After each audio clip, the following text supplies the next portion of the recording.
What if the person you trusted most in the world was capable of destroying everything you believed in? What if your destined mate could look you in the eyes and shatter your soul without a moment's hesitation? What if fate had something far more dangerous in store for you than a simple happily ever after? Some betrayals cut so deep they change the very fabric of who you are. This is the story of how I learned that sometimes the greatest love comes after the most devastating heartbreak, and sometimes the most powerful wolves are the ones who've been caged the longest. My name is Aurora Vale, and this is how I discovered that destiny doesn't always play fair. Chapter 1. The anniversary that never happened. The bass from the party 3 floors below vibrated through Aurora's apartment walls as she applied the final coat of deep red lipstick. Her reflection stared back from the vintage mirror.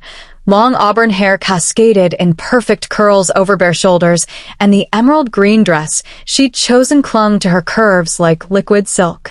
Tonight marked 3 years. 3 years since Riker Blackwood's wolf had claimed her as his destined mate during their sophomore year at Cressing University.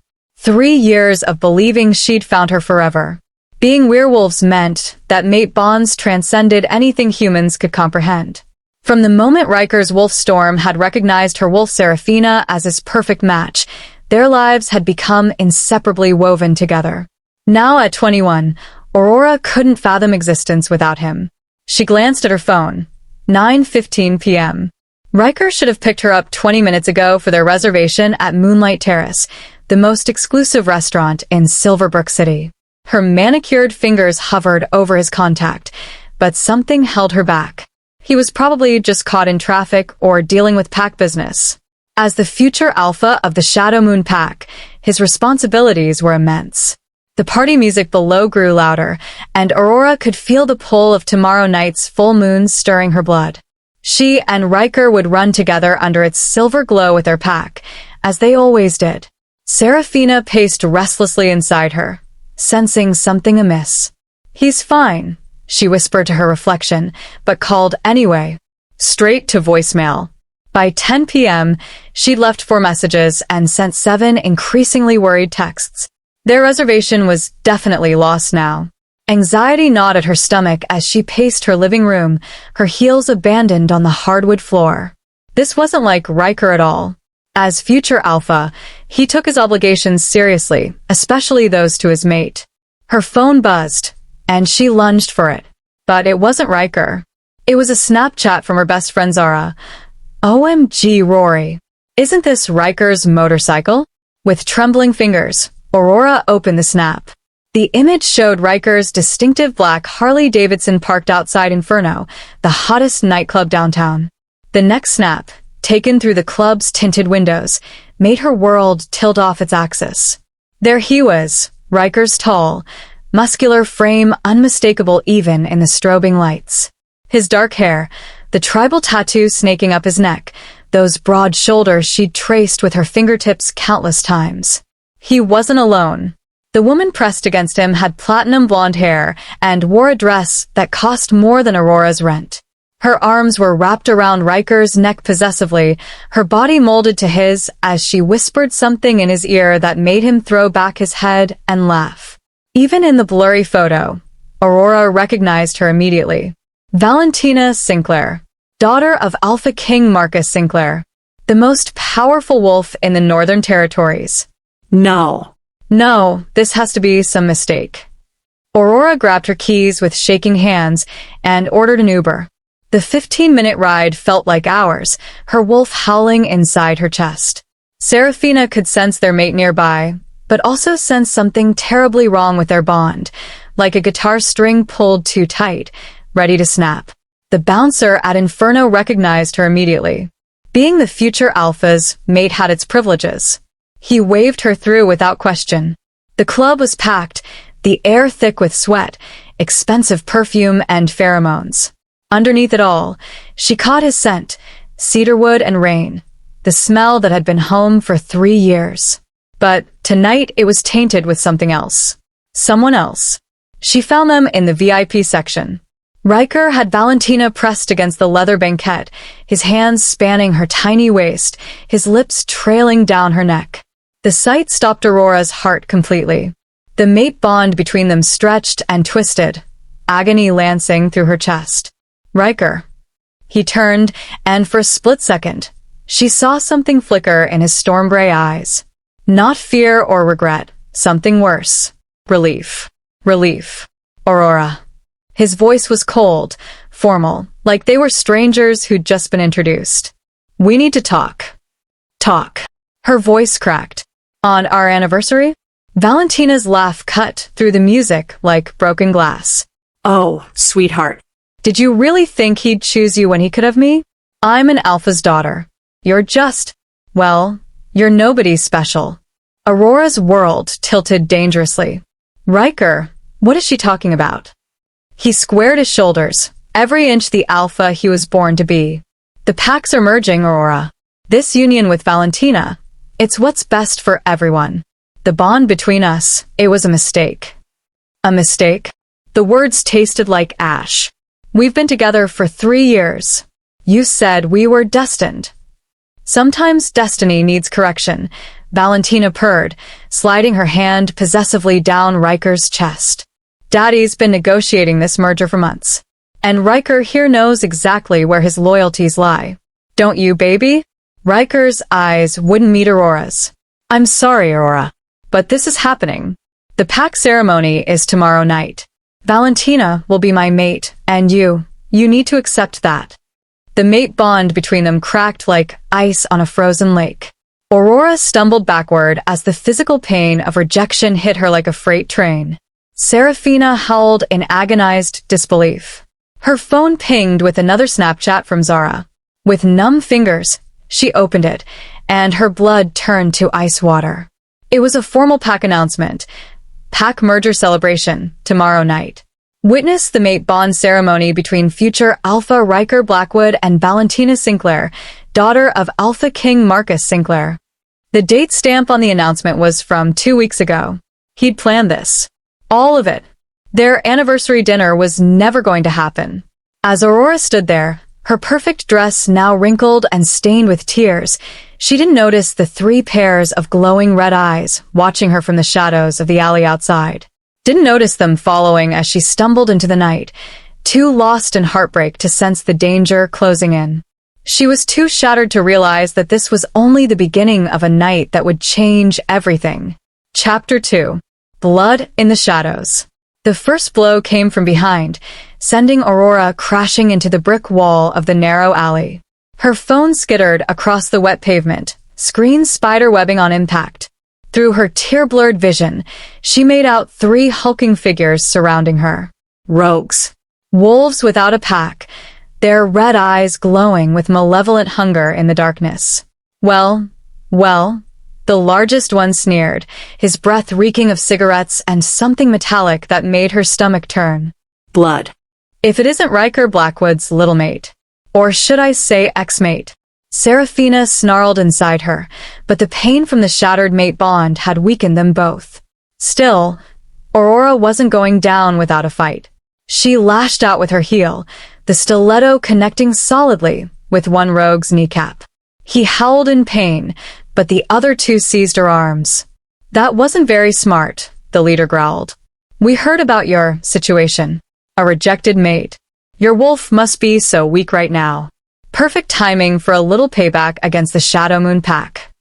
I'm not part of his pack anymore, Aurora spat, struggling against their iron grip. Oh, but you were. And that's enough for us. His smile revealed yellowed canines. Your precious future alpha and his daddy killed 3 of our pack mates last month. They called it territory enforcement. Now we get to return the favor. The first punch knocked the wind from her lungs.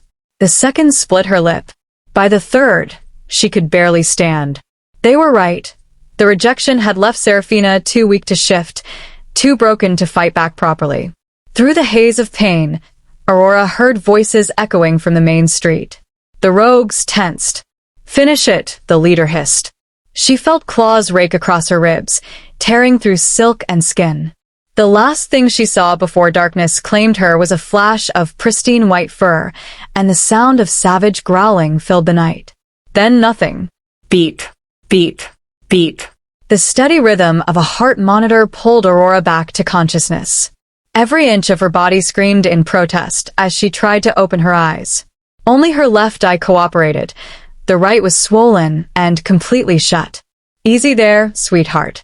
A gentle voice, female, unfamiliar. "You're safe now." Aurora turned her head slightly, wincing. A woman with kind amber eyes and silver-streaked brown hair sat beside her bed. Behind her stood a tall man with graying temples, his presence radiating the calm authority of a seasoned alpha. "I'm Luna," the woman said softly. "And this is my mate, Alpha Gabriel." We found you in that alley. "You've been in our pack's medical facility for 4 days." 4 days? Aurora's voice came out as a croak. Luna helped her sip some water. "The rogues?" Aurora finally managed. "Taken care of," Gabriel answered, his voice firm but gentle. "They won't hurt anyone else. We've been tracking that particular group for weeks. They've been targeting vulnerable wolves throughout the territory." Aurora closed her eyes as the memories flooded back. Riker. Valentina. The mate bond shatters. Her wolf whimpered softly. "We know who you are," Luna said carefully. News of the pack merger spread quickly. "What happened to you? It wasn't right." "What happens now?" Aurora's voice cracked. Without a pack, without a mate, she was vulnerable. Other rogues would see her as easy prey. Gabriel stepped forward. "You focus on healing, both physically and emotionally. You'll stay with us as long as you need. The Moonrise Pack doesn't turn away wolves in need." Over the next 2 weeks, Luna and Gabriel became the family Aurora desperately needed. Their pack welcomed her without question, helping her rebuild her strength. Seraphina slowly began to heal, though the hollow ache where the mate bond used to be remained a constant reminder. One crisp morning, as Aurora sat in the pack house's sunlit kitchen sharing coffee with Luna, her laptop chimed with an email notification. She nearly dropped her mug when she read the sender. I got accepted." Her voice was barely a whisper. "Accepted where, dear?" "Thornfield Institute of Technology. I applied months ago for their advanced cybersecurity program. Full scholarship." Her hands trembled as she reread the acceptance letter. "It's one of the most prestigious tech schools on the East Coast." "I never thought." Luna squeezed her hand. "This is your fresh start, Aurora. A chance to become who you're meant to be, away from all this." "But it's in the same city as..." Aurora couldn't finish the sentence. "The same city where your ex and his new mate are?" Gabriel entered the kitchen, having overheard. "So what? You can't let them control your future. Besides, it's a massive city. What are the chances you'll even cross paths?" Aurora stared at the acceptance letter, hope blooming in her chest for the first time in weeks. Thornfield Institute was her dream school, offering cutting-edge programs that could launch her career in cybersecurity. Could she really do this? Seraphina stirred with interest, the first positive emotion her wolf had shown since the attack. "I'll need to find housing," she said slowly. "And I've already missed the first week of classes." "Already handled," Luna smiled, pulling out her phone. "We called the school when the letter arrived yesterday. They're holding your spot.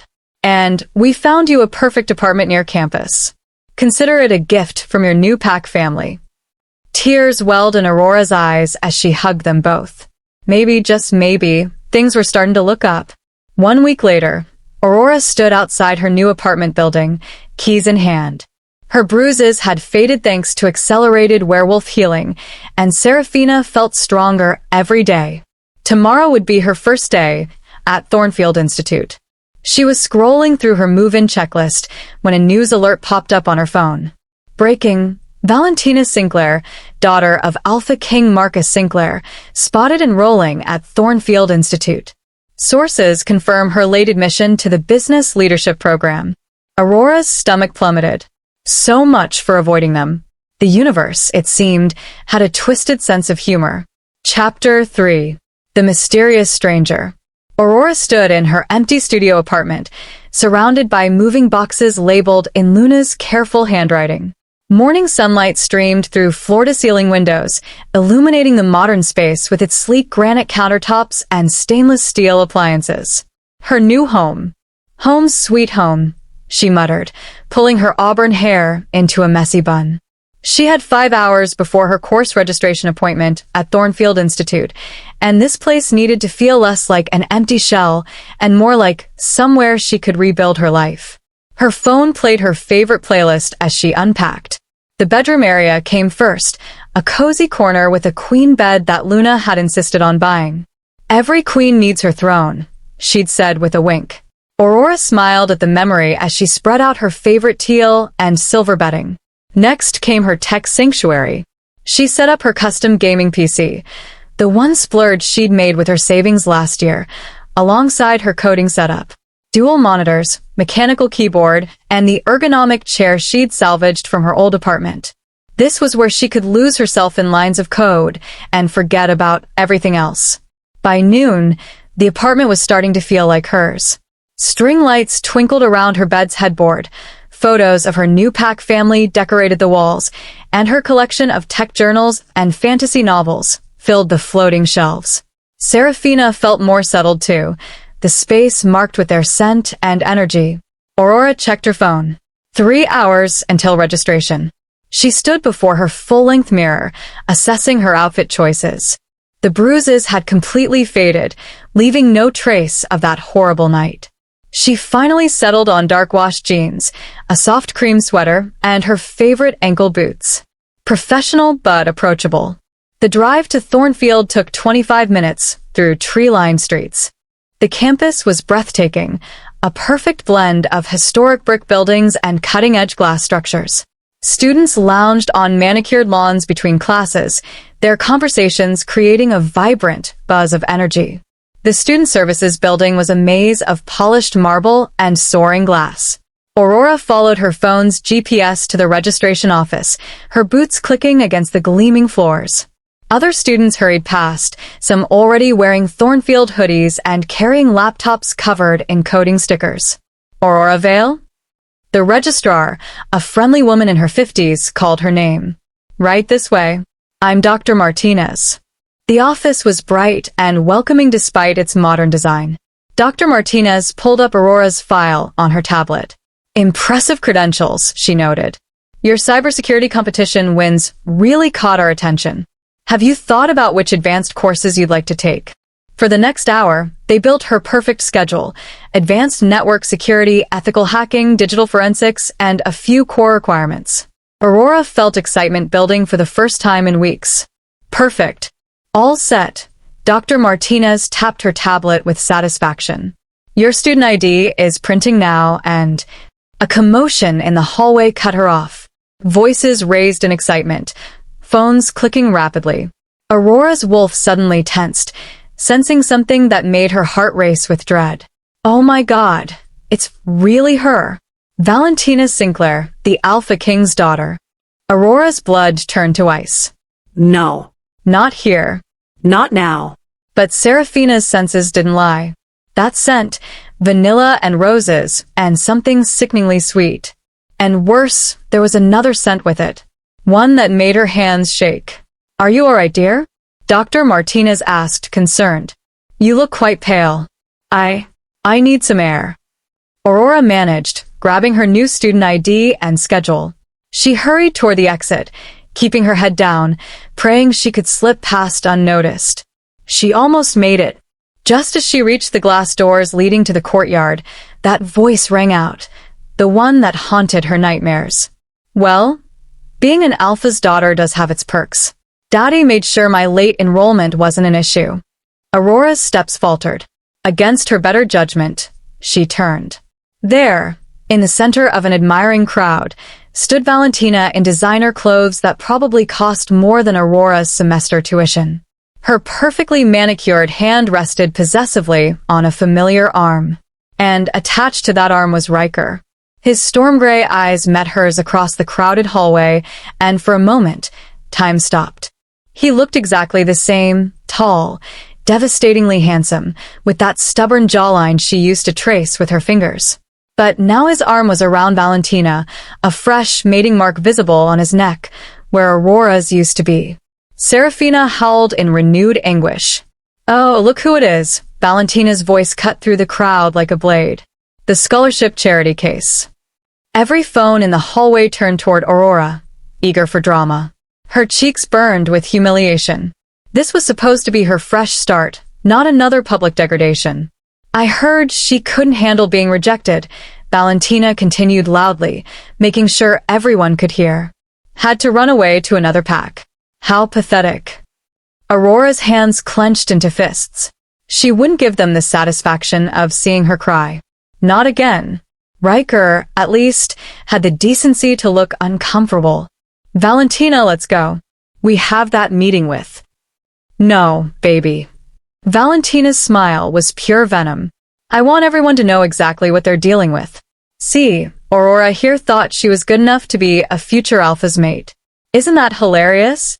Phones were everywhere now, students filming eagerly, hoping this would go viral. Aurora felt trapped, her wolf pushing against her skin, wanting to shift, to run. I mean, look at her. Valentina gestured dismissively. No pack, no mate, no status. Just some tech nerd who... Actually, Aurora interrupted, surprising herself with how steady her voice sounded. I have a mate. The lie tumbled out before she could stop it, fueled by desperation and wounded pride. The bell rang then, its sharp sound echoing through the hallway. The crowd groaned, reluctant to leave the unfolding drama, but security began ushering students toward their classes. Valentina's perfectly sculpted eyebrows rose. Oh, really? Where is he then?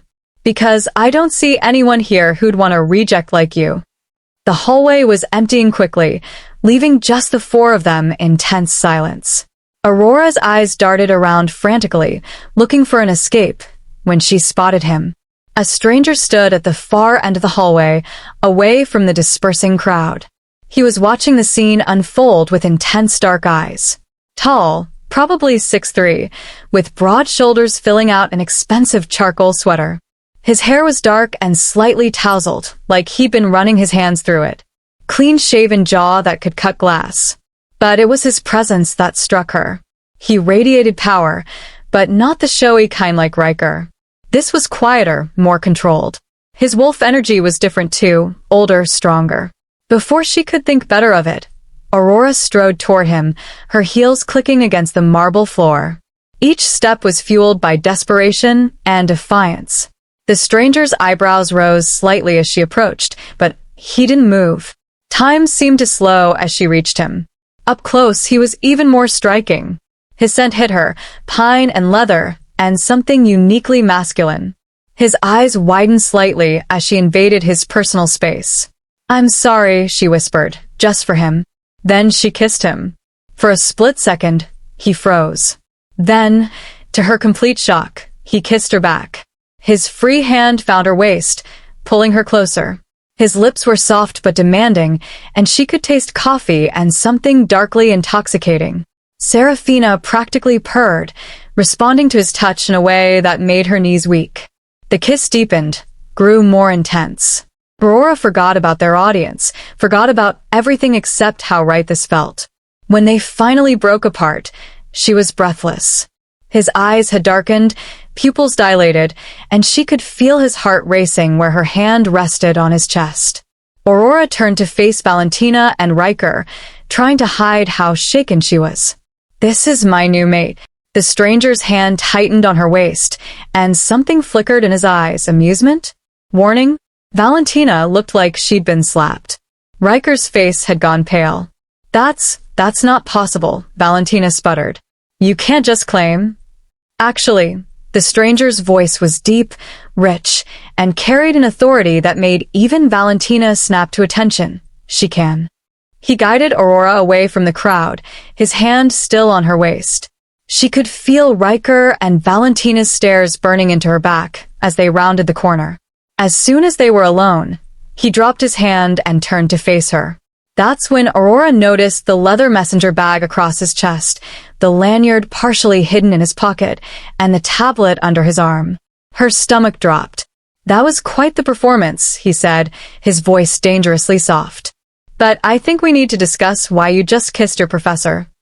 Oh, shit. Chapter 4. Professor Thorne. The wave of nausea hit without warning. Aurora barely managed to stumble away from the stranger, her professor, before doubling over. Her wolf was going haywire inside her, overwhelmed by the emotions, the sense, the stress of everything that had just happened. "Hey, are you okay?"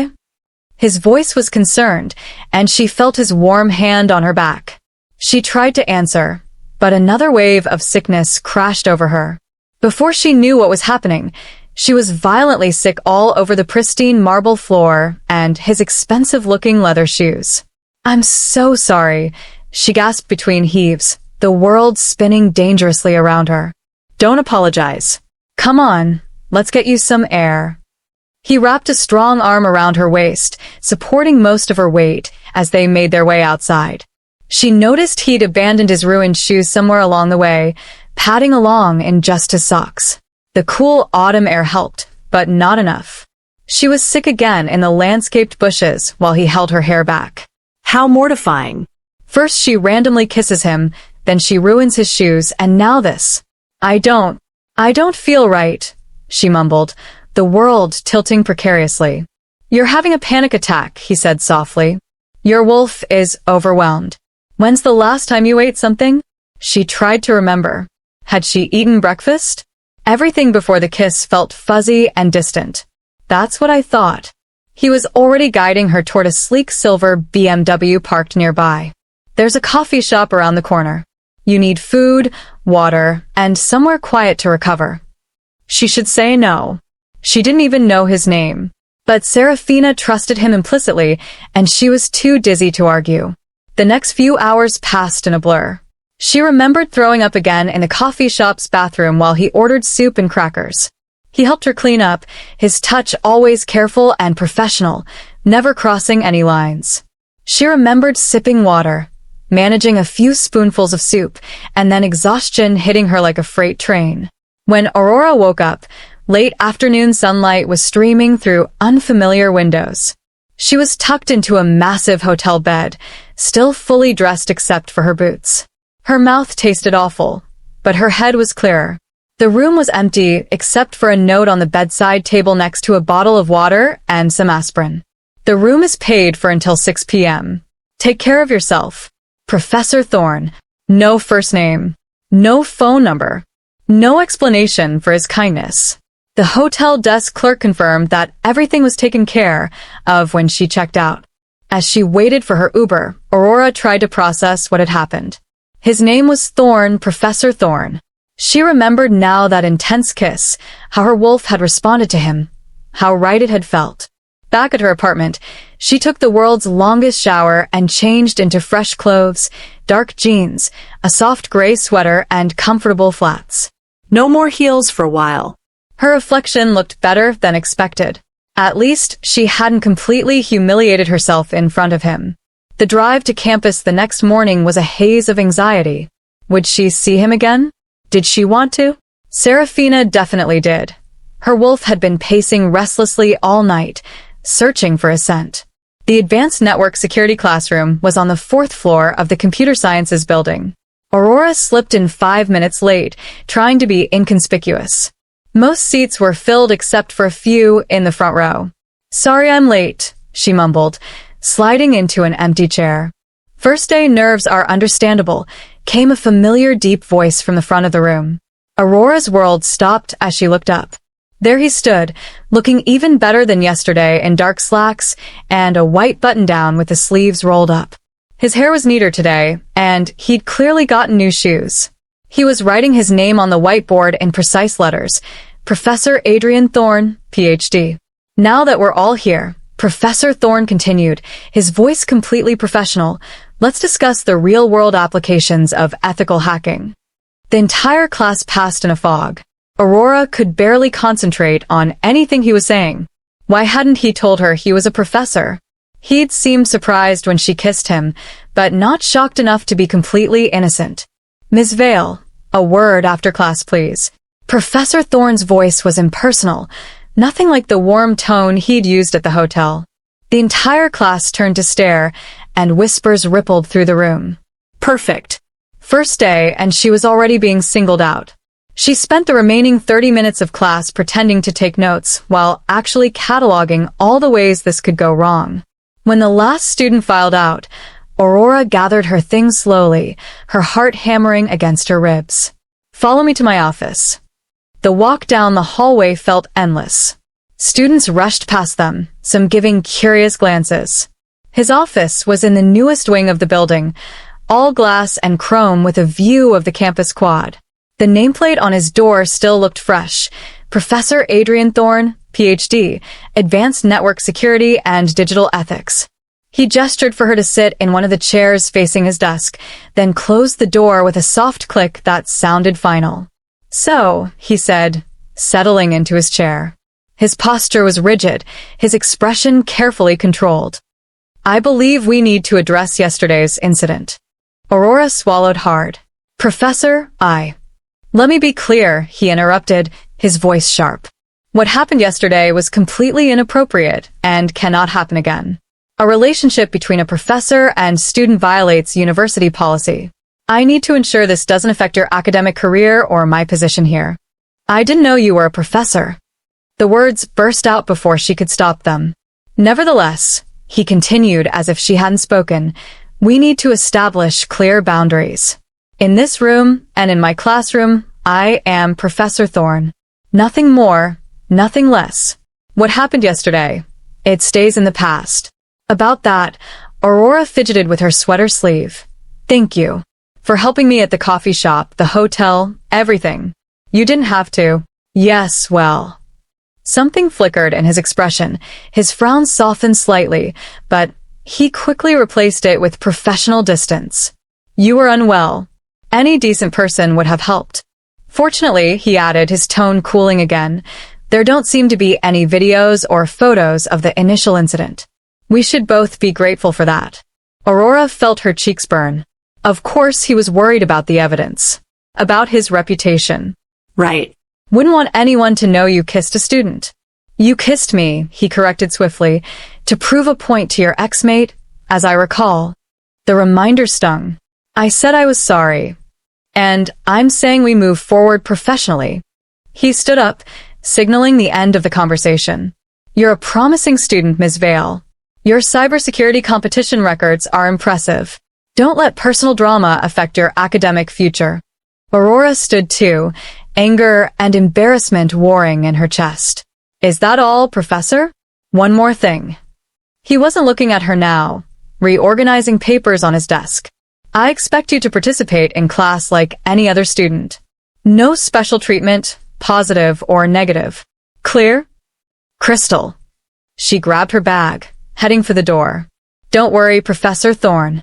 I'll be nothing but professional." She was almost out when his voice stopped her. "Ms. Vale." "Yes." "Your wolf," he hesitated, and she could have sworn his carefully maintained control slipped slightly. "Yesterday, she seemed unstable. If you're having control issues, the university has resources." "My wolf is fine," Aurora snapped, then added with more venom than she intended, "She just has better taste than I do." She slammed the door behind her, not caring if it was unprofessional. Inside his office, Adrian gripped the edge of his desk until his knuckles went white. His carefully constructed control was slipping fast. Her scent lingered in the room, wildflowers and rain, and his wolf Aspen surged forward with such force that Adrian nearly doubled over. "Mate," Aspen howled inside him. "Our mate." The revelation hit him like a lightning strike. The kiss yesterday, the way his wolf had responded, the instant connection, it all made terrifying sense. Aurora Vale wasn't just a student he'd inappropriately kissed. She was his destined mate. Chapter 5. Dangerous Territory. 3 weeks into the semester, and Aurora was slowly losing her mind. She'd read the assigned textbook cover to cover twice, her code was flawless, and every assignment was submitted days early. But none of it distracted her from the way Professor Thorne's cologne lingered in the air when he passed her desk, or how his fingers brushed against hers when he returned graded work. Today he was explaining advanced encryption protocols, his sleeves rolled up as usual, revealing strong forearms as he wrote complex algorithms on the whiteboard. Aurora was starting to suspect he did it on purpose. She forced herself to stare at her laptop screen instead. Focus on the code, not on his hands. Serafina wasn't helping. Her wolf kept pushing forward whenever Adrian was near, making Aurora hyper-aware of his every movement.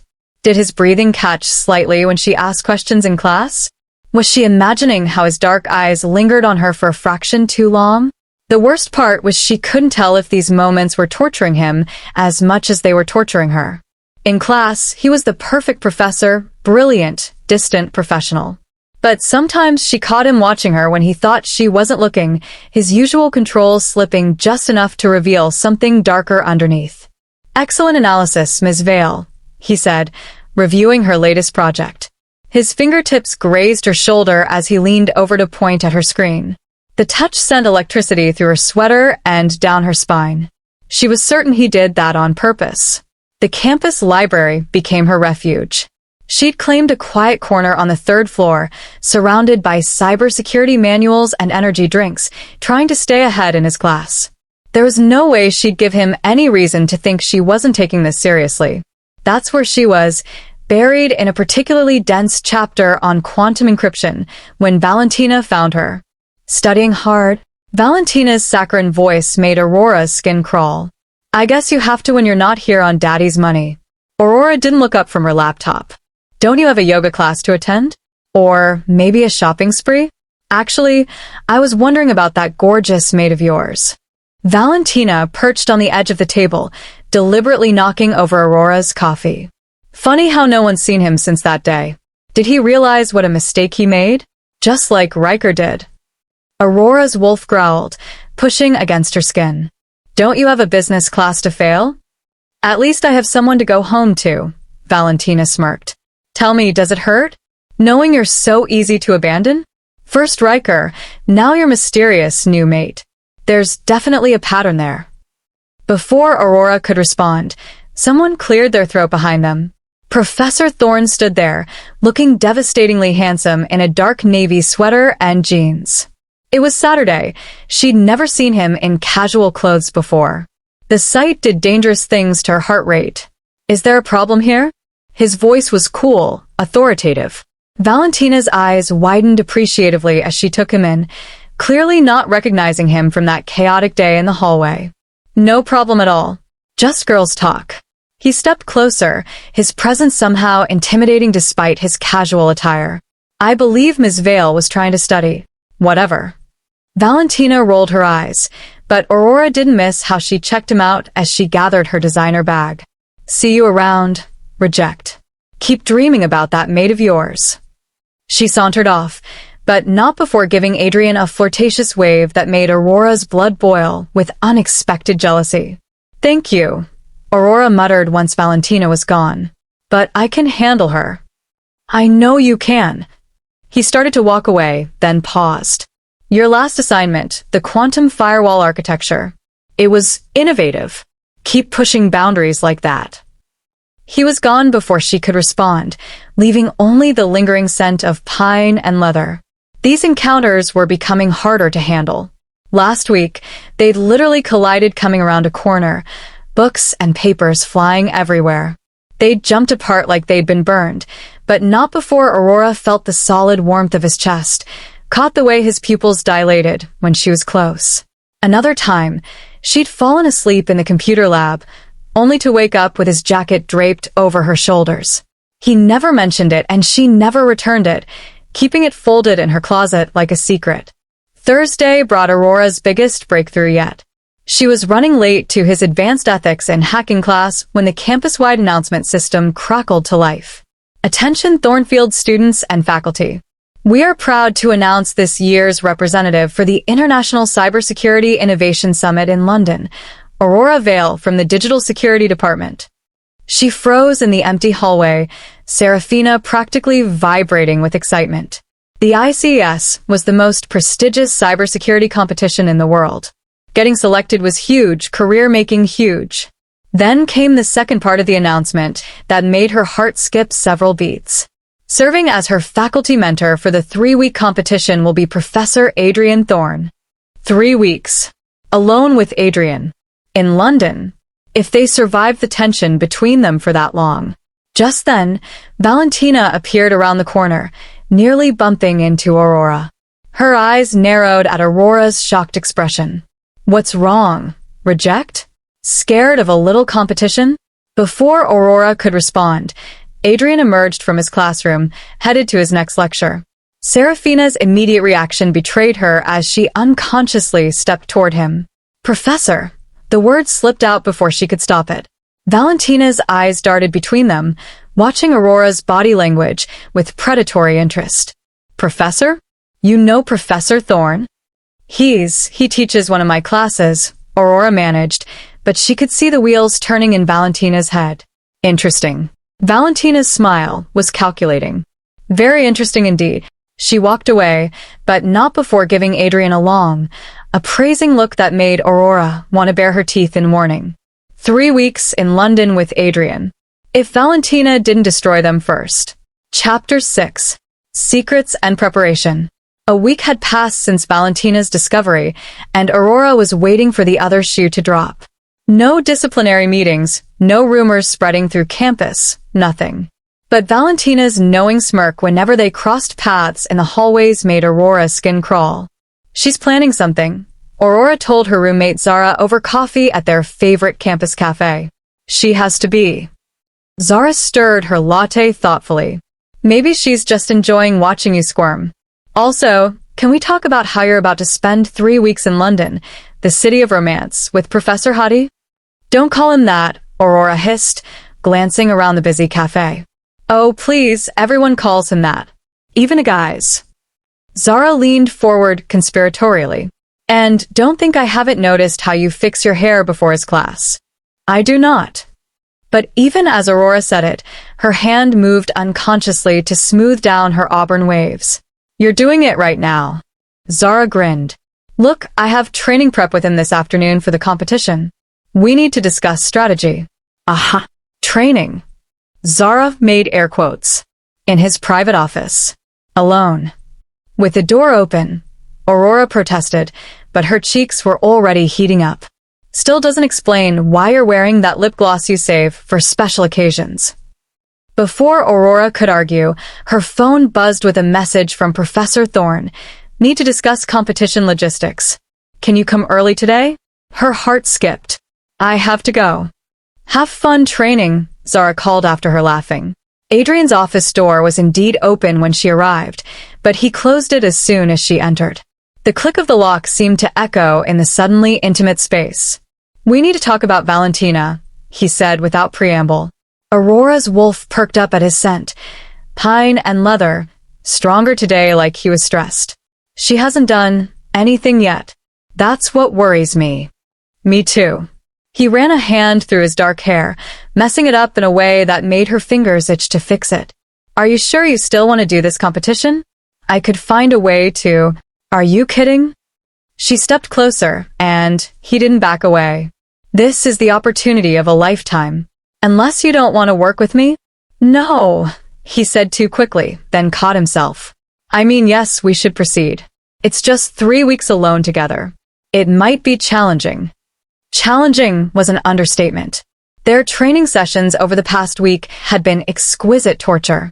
She'd catch him staring when she was coding, his eyes dark with something more than professional interest. Sometimes their hands would brush when he pointed out corrections in her work, and neither of them would pull away immediately. About Valentina, he continued, his voice lower now. I've been thinking. A knock at the door made them jump apart. Professor Chun from the mathematics department poked his head in. Adrian, sorry to interrupt. Quick question about the faculty meeting. Of course. Adrian's professional mask slipped back into place seamlessly. The next few training sessions followed a similar pattern, charged moments interrupted by reality. Aurora stayed late to work on encryption algorithms while Adrian brought her coffee exactly how she liked it.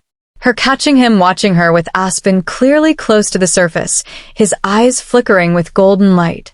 Once, she fell asleep at his desk while debugging a particularly complex piece of code. She woke to find his jacket draped over her shoulders again, his scent surrounding her like an embrace. Your wolf, she said softly one evening as they worked alone in his office. Aspen. Does he? Don't. His voice was strained, his knuckles white where he gripped his coffee mug. We can't talk about that. But later, When she stretched and her sweater rode up slightly, she caught him actually growling under his breath. The sound sent heat straight through her. The tension built with each passing day. Their conversations about cybersecurity would drift into personal territory before one of them caught themselves and steered back to safer ground. She'd find excuses to stay late. He'd find reasons to need her help with research papers. Everything came to a head the night before they were scheduled to leave for London. "Your penetration testing protocol," he said, leaning over her shoulder to look at her laptop screen. "It's brilliant." His breath tickled her ear, and she could feel the heat radiating from his body. She turned her head slightly, and suddenly their faces were inches apart.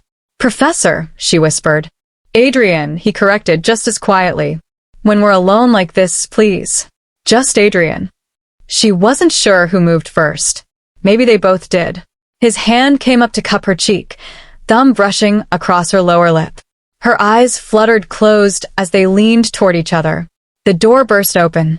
"Professor Thorne, I'm so sorry." Kevin Martinez, a first-year student, stood frozen in the doorway clutching his laptop. Dark circles under his eyes suggested he'd been pulling all-nighters in the computer lab. "I didn't mean to interrupt." Aurora practically fell off her chair, moving away from Adrian so fast she nearly knocked over her coffee. Her lips still tingled from their almost kiss. "Mr. Martinez," Adrian's voice was remarkably steady as he straightened up. "The lab closed hours ago." "I know, I'm sorry. I was debugging in the student lounge and saw your light on. My firewall keeps crashing, and I thought maybe." He finally seemed to notice Aurora sitting there, laptop still open, papers scattered around her. Oh, "Competition prep, which we just finished," Aurora said quickly, gathering her things with shaking hands. "Email me your code, Mr. Martinez. I'll look at it when I return from London." Adrian's professor's voice was back, controlled and distant. Kevin nodded eagerly and scurried away, leaving them in thick silence. Aurora let out a breath she didn't know she'd been holding. From the way Adrian's shoulders sagged slightly, he'd been holding his too. "I should go," she said softly. "Early flight tomorrow. I'll walk you back to your apartment. You don't have to." please. The word hung between them, heavy with meaning. The campus was eerily quiet at this hour, their footsteps echoing on empty sidewalks. Students had long since retreated to their dorms or apartments, leaving them alone under the amber glow of streetlights. Adrian walked close beside her, not touching, but close enough that their hands could brush if either of them moved slightly. Neither spoke until they reached her building. "Get some rest," he said, his voice rough. "Flight's at 9 a.m. I want you sharp for this." She nodded, not trusting herself to speak. As she turned to go inside, his hand caught her wrist. "Aurora." Her name on his lips made her shiver. About what almost happened. "We should probably forget it happened," she whispered, not wanting to make this harder than it already was. "Probably," he agreed, but he didn't let go of her wrist. His thumb traced small circles over her pulse point, and she knew he could feel how fast her heart was racing. She wanted to step closer. From the way his breathing had changed, she knew he wanted it too. Eventually, she pulled away and hurried inside, Serafina howling at the loss of contact. She managed maybe 2 hours of sleep, her mind racing with possibilities and fears. When dawn broke, she found herself at the airport, carefully maintaining professional distance as they checked in. "Window or aisle?" the cheerful check-in agent asked. Before Aurora could answer, Adrian stepped forward. "We're not seated together. Professional boundaries," he said, though it seemed to physically pain him to say it. They ended up several rows apart on the packed flight. Aurora spent the first hour trying not to think about how his scent still clung to the jacket she'd borrowed last week, the one she'd brought along to return but couldn't bring herself to give back. Somewhere over the Atlantic, turbulence hit. Bad enough that the captain asked everyone to remain seated. Aurora gripped her armrests, Serafina's anxiety spiking. She'd never been comfortable with flying, especially in rough weather. A flight attendant appeared at her seat. "Miss?" Professor Thorne asked if you'd like to switch seats with a seatmate. "He mentioned you're not comfortable with turbulence." She hadn't told him about her fear of flying, but of course he'd sensed it. Wolves could smell fear, anxiety, distress. Soon she found herself next to him, his solid presence immediately calming both her and her wolf. "Thank you," she murmured as another bout of turbulence shook the plane. "Your heart was racing," he said quietly.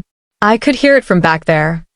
Without thinking, she grabbed his hand as the plane pitched again. He intertwined their fingers instantly, thumb stroking her knuckles soothingly. "Tell me about your competition project," he said, clearly trying to distract her. "Walk me through the penetration testing again." For the next hour, they talked about code and cybersecurity protocols. Her fear forgotten, she found herself laughing at his dry observations about outdated security systems. Somewhere over France, she fell asleep with her head on his shoulder, his hand still holding hers. When she woke, he was pretending to read a journal, but his grip on her hand hadn't loosened. London greeted them with gray skies and drizzling rain. They collected their luggage in comfortable silence, both acutely aware that their 3 weeks alone together was about to begin. The hotel was a gorgeous Victorian building in the heart of the city, all Gothic architecture and wrought iron details. Aurora's wolf practically purred at the old-world elegance. "Reservation for Thornfield Institute," Adrian told the receptionist. 2 rooms. The receptionist typed, frowned, typed again. I see the issue. There was a booking error with the conference block. We only have 1 room available." Aurora's heart stopped. "With 2 beds?" Adrian asked, his voice carefully controlled. The receptionist checked again and shook her head apologetically. "1 king bed. But it's a suite, very spacious. I'm afraid we're completely booked with the conference, as are most hotels in the area." Adrian's wolf was so close to the surface that his eyes were flickering between brown and gold. "There must be some mistake." "Unfortunately not, sir. Shall I check you in?" Aurora could see the internal war playing out across Adrian's features. 3 weeks. 1 bed. 1 room. This was either going to be the best 3 weeks of her life, or it would destroy them both. Chapter 7. 1 room. Too many temptations. The suite was beautiful and spacious, but somehow not spacious enough. Aurora stood by the tall windows overlooking London's twinkling lights, trying to focus on the historic architecture rather than Adrian's reflection in the glass as he set his luggage by the elegant sofa. The silence between them crackled with tension. "I'll take the couch," he said finally, his voice carefully neutral. "You're too tall for it." The words slipped out before she could stop them. The couch, while plush and expensive-looking, was clearly meant for sitting rather than sleeping. Adrian's 6'3" frame would never fit comfortably. "I've slept in worse places," he said, already pulling extra pillows from the closet. He wasn't looking at her, his movements deliberately controlled. "You should get some rest.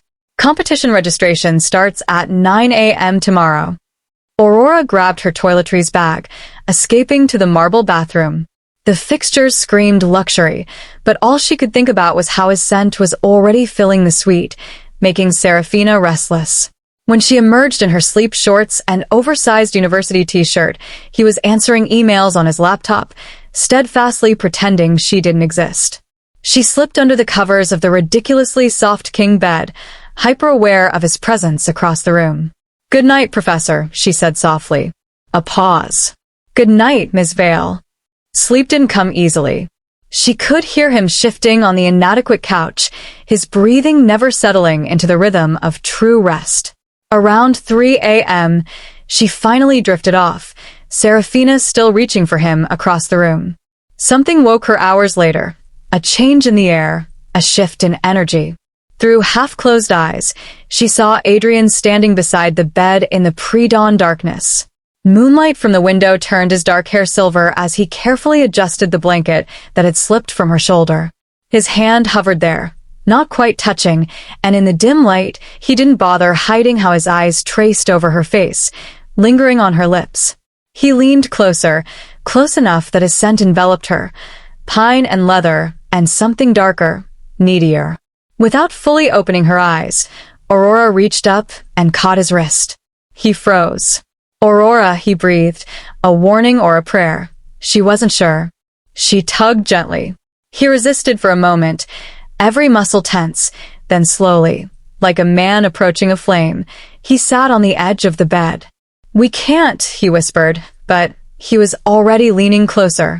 "Why not?" Her other hand found his face, thumb tracing his stubbled jaw. "Because," he turned his face into her palm, breath shaky, "because I'm your professor, and this is wrong, and—" She pulled him down and kissed him. For a heartbeat he was still. Then something snapped. He made a sound low in his throat and kissed her back with an intensity that stole her breath. His hand tangled in her auburn hair, angling her head to deepen the kiss. She could feel Aspen surging forward, matching Serafina's desperation. This wasn't like their first kiss in the hallway, that had been impulsive, shocking. This was inevitable, like gravity, like breathing. When they finally broke apart, his eyes were pure gold, Aspen trying to surface. Her wolf howled in triumph. "What about Valentina?" she asked, fingers still curled in his shirt. "If she finds out—" "No one has to know." His voice was rough, his control visibly slipping as he pressed his forehead to hers. "Just for these 3 weeks. Just us." She should say no. Should push him away. Maintain professional distance. Protect both their futures. Instead, she pulled him down for another kiss. He came willingly this time, one hand cupping her face like she was precious, the other gripping her waist. Every touch felt like fire, like coming home. Serafina was singing, recognizing something Aurora wasn't ready to name yet. "I would burn the world down for you," he murmured against her lips, the words carrying weight and promise and danger. She believed him. "Stay," she whispered, pulling him closer. "Stay with me tonight." His eyes, pure gold with aspens so close to the surface, searched her face. "Are you sure?" In answer, she kissed him again, slow and deep. He groaned, a sound that was more wolf than human, and gathered her closer. The moonlight painted silver streams across their entangled forms as London glittered beyond their windows. Time seemed suspended. There was no professor and student, no competition, no consequences. The world beyond their suite ceased to exist. Her fingers traced the strong lines of his shoulders as his lips found the sensitive spot where her neck met her collarbone. Each touch was reverent and hungry at once. Their wolves were in perfect harmony, Serafina and Aspen recognizing what their human sides had been fighting. Every barrier between them crumbled. Every reason why they shouldn't fade like mist in the morning sun. "You're everything," he breathed against her skin. "Everything I shouldn't want but can't live without." She pulled him closer, heart racing as his hands slipped under her shirt. The weight of him above her felt right, like every moment in their lives had been leading to this. London sparkled beyond their window, a city of history and romance bearing witness to their surrender. But Aurora saw only him, felt only his touch, heard only the mingled sounds of their breathing and the contented rumbles of their wolves. Tonight there were no rules. Tonight there was no right or wrong. Tonight there was just them, just this perfect moment suspended in time. Just love in all its dangerous, beautiful glory. When Aurora woke hours later, she was wrapped in Adrian's arms, his chest rising and falling beneath her cheek. Sunlight streamed through the windows, painting everything golden. For a moment, she let herself pretend this was normal, that they were just two people in love without complications. Then reality crept back in. "We should talk," she whispered against his chest. His arms tightened around her. "I know." But neither of them moved. Not yet. For just a few more minutes, they could pretend the outside world didn't exist. The competition could wait. Valentina's threats could wait. Everything could wait. Right now, there was only this, the feeling of being completely, perfectly whole for the first time in her life. Even if it couldn't last forever. Chapter 8. Competition and Complications. Steam rose from the elegant marble bathtub as Aurora leaned back against Adrian's chest, his arms wrapped securely around her waist. Warm water lapped around them while morning sunlight streamed through the frosted windows, making the water sparkle like diamonds. "We should get ready," she murmured, though she made no move to leave the comfort of his embrace. "Registration doesn't start for another hour." His lips brushed her shoulder. 5 more minutes. You said that 20 minutes ago, she laughed, turning to face him. Water splashed over the tub's edge as she shifted. Did I? His hand slid up her back, pulling her closer. Time moves differently here. He had a point. The past 2 days had felt like they existed in their own bubble, separate from reality. Waking up in each other's arms, preparing for the competition between stolen kisses, falling asleep tangled together. But the outside world couldn't be ignored forever. She reluctantly pulled away, reaching for one of the plush hotel towels. The cybersecurity demonstration is first on the schedule. I need to review my presentation. His eyes darkened as she stepped out of the tub, but he maintained his composure. You're going to be brilliant. Your intrusion detection system is revolutionary.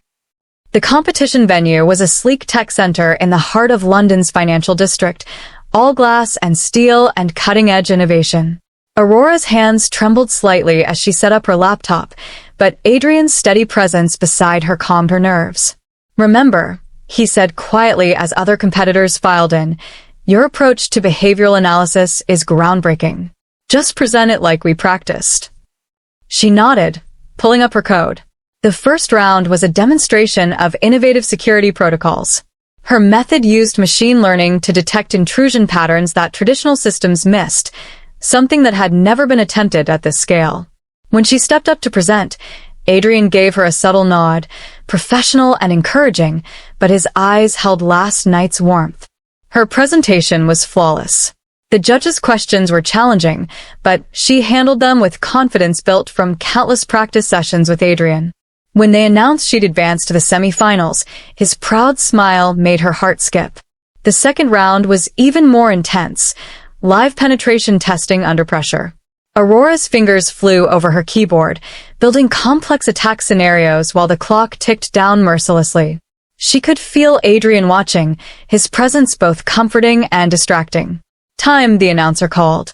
Her solution executed perfectly, breaking through 3 layers of security in record time. The waiting for results was agonizing. Adrian paced behind her chair, his wolf's anxiety matching hers. When they called her name as one of 3 finalists, she nearly cried with relief. Celebration dinner, Adrian declared once they'd left the venue. My treat. He took her to a small, intimate restaurant overlooking the Thames. Fairy lights twinkled in the trees and soft jazz played in the background. With the competition high still buzzing through her veins, everything felt magical. To the future winner, he raised his wine glass, eyes sparkling with pride. Don't jinx it, she laughed, clinking her glass against his. The finals will be brutal. You'll be amazing. His free hand found hers under the table, thumb tracing patterns on her knuckles. Your intrusion detection algorithms are years ahead of anything else I've seen. Their food arrived, perfectly prepared lamb for him, salmon for her, and they talked about the finals, about her innovative approaches, about everything except how temporary this happiness felt. Dance with me, he said suddenly as a slow song began to play. Here. She glanced around at the small space between tables where a few other couples swayed to the music. Here.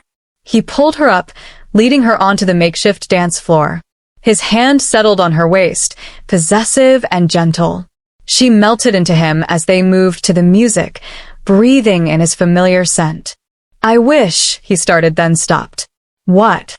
I wish we could stay here forever. His voice was low, meant only for her. Just like this. She pressed closer, heart aching. We have a few more days. It won't be enough. He spun her slowly, then pulled her back against him. It will never be enough. The song changed to something slower, more intimate. His lips brushed her temple, propriety forgotten in the romantic lighting. She lifted her face for a proper kiss, not caring who might see. That's when she felt him tense. Adrian was staring over her shoulder, his face suddenly pale. She turned to look. Across the restaurant, a stunning woman in a crimson dress sat at a corner table, watching them with predatory interest. Her smile was knowing, calculating. When she lifted her hand in a small wave, Adrian's grip on Aurora's waist tightened painfully. Who is she? Aurora asked, though dread was already pooling in her stomach.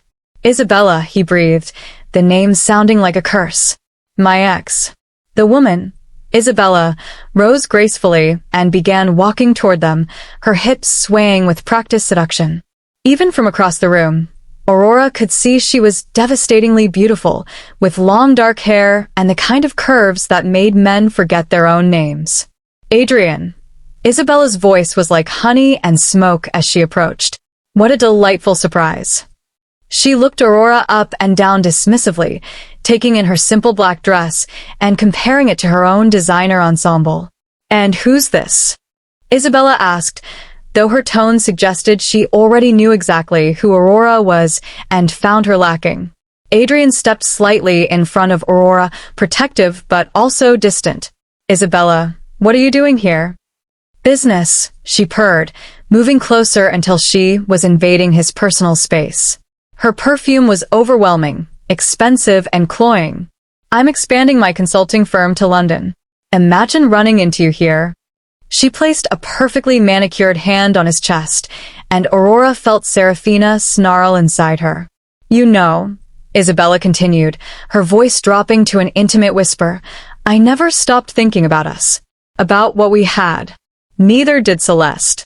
Aurora assumed Celeste was Isabella's wolf. The casual intimacy, the way she touched him, the way Adrian seemed frozen, it all painted a clear picture of their past. That's over, Adrian said, but his voice lacked conviction. Is it? Isabella's smile was predatory. We were so good together, Adrian. Our wolves were perfectly matched. Remember how Aspen used to sing for Celeste? Aurora's heart cracked a little. Aspen stirred at the mention of his former mate, some part of him still responding to the familiar call. Isabella slipped something into Adrian's jacket pocket, a business card, Aurora realized with growing dread.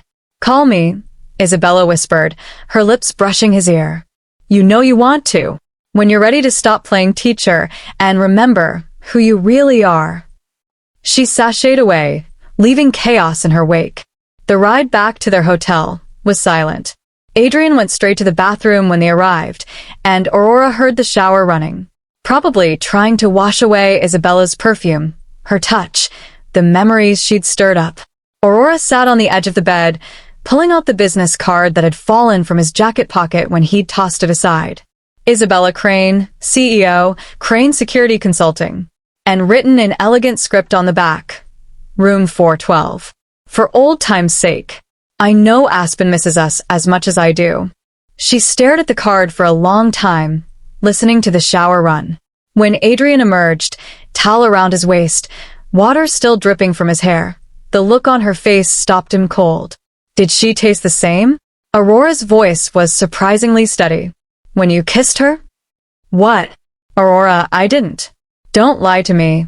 She held up the business card. I went to get ice around midnight last night.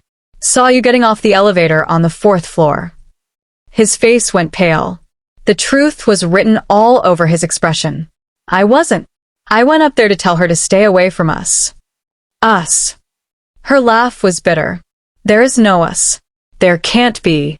I was stupid to think someone like you would ever want someone like me.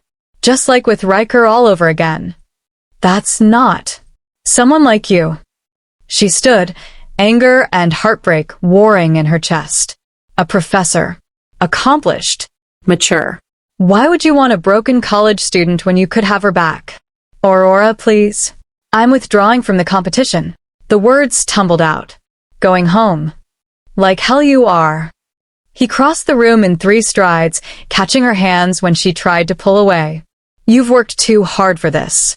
I can't focus with you here, she whispered, the fight leaving her as tears threatened. Not after this. Then I'll leave. The words clearly pained him. I'll switch hotels. Watch your presentation from the audience. Just please finish what you started. She didn't look at him as he packed his things. Didn't say goodbye when he headed for the door. But she heard him pause at the threshold. For what it's worth, his voice was rough with emotion. What we had was real. More real than anything I've ever felt. The door closed with a soft click, leaving Aurora alone with her shattered heart and the lingering scent of pine and leather. 3 hours later, she stood at the podium in the competition hall, looking pale but composed in her navy blazer. If her voice shook slightly as she began her final presentation, only someone who knew her well would notice. Then she started demonstrating her code, and everything else fell away. Her fingers flew over the keyboard as she built her revolutionary security system live, explaining each breakthrough with growing confidence. The judges leaned forward, captivated. When she executed the final command and her system worked flawlessly, the room erupted in applause. The announcement of her victory was almost anticlimactic. Everyone knew she'd dominated the competition. She accepted the trophy and prize check with grace, smiling for photos even though her heart was in pieces. As she turned to leave the stage, movement in the back of the hall caught her eye. Someone was approaching with a massive bouquet of white roses. Riker. "Congratulations," he said, his familiar voice carrying across the now-empty hall. "I always knew you were destined for greatness." Chapter 9. The Devil You Know. "Can we talk?" Riker asked, still holding the white roses. "Maybe over dinner?" Aurora glanced toward the back of the hall, but Adrian was nowhere to be seen. The hurt from their fight felt fresh again, mixing with anger at his disappearance. The pack merger, Riker's betrayal, Valentina. It all felt like a lifetime ago, but seeing him brought it all rushing back. "The pack merger," Riker continued, his voice soft and familiar. "It wasn't what I wanted. The warlock's manipulation spell. Save it." Aurora started to turn away. "Please," he caught her hand. "One dinner. Let me explain everything. I owe you that much." She almost said no. Then her phone buzzed with a text from Adrian's new hotel. "Checking out early. Flight home tonight. Congratulations again." The coward was running away. Fine. Let him run back to Isabella. "Fine," she said, petty revenge burning in her chest. "Pick me up at 8. Back in her now-empty hotel suite, Aurora pulled out the dress she'd been saving for a celebration dinner with Adrian, a deep burgundy silk that hugged every curve. Her wolf protested, knowing this was wrong, but she ignored Seraphina's whimpers. She made sure to walk through the hotel lobby right at 8, knowing Adrian would be checking out. His sharp intake of breath as she passed was exactly what she'd wanted. And hated it. Riker waited outside in a sleek black Mercedes, looking devastatingly handsome in a tailored suit. Once, that sight would have made her heart race. Now she just felt empty. "You look stunning," he said, opening her door. The restaurant was elegant, with a view of Big Ben. Riker ordered expensive wine and looked at her like she was priceless. "I was wrong, Rory," he said after their appetizers arrived. "The pack merger, choosing Valentina, it wasn't me. The warlock's spell made me think it was the only way to protect everyone." She let him hold her hand, imagining Adrian seeing them through the window. Her pettiness tasted like ash. "The spell made me forget how perfect we were together," Riker continued. "Remember how Storm used to howl for Seraphina? We could have that again." Aurora pulled her hand back. No. What? This was a mistake. She stood suddenly, disgusted with herself. "I didn't come here to reconcile, Riker. I came to make someone jealous, and that makes me as pathetic as you were. Aurora, please. I don't want you back. I don't want our past." She grabbed her clutch. "The spell didn't make you betray me. It just made it easier to justify. Stay with Valentina. Stay away from me." She walked out, leaving him with the bill and her untouched dinner. The evening air felt cleansing after the stuffy restaurant. Her phone showed 3 missed calls from Zara and a text from an unknown number. You might want to check social media. Dread pooling in her stomach, Aurora opened Instagram. Her timeline exploded with photos and videos, her and Adrian dancing in the restaurant, then kissing in their hotel lobby, entering their suite together. All posted by an anonymous account, but already spreading like wildfire through Thornfield's social circles. The latest post had thousands of comments, Professor Thorne and his student getting cozy in London. Wonder what the dean will think.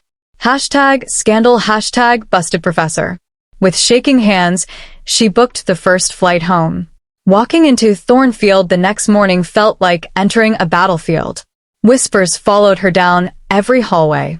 Phones appeared whenever she passed, students not even trying to hide that they were filming. "There she is," someone hissed. "Did you see the video of them dancing?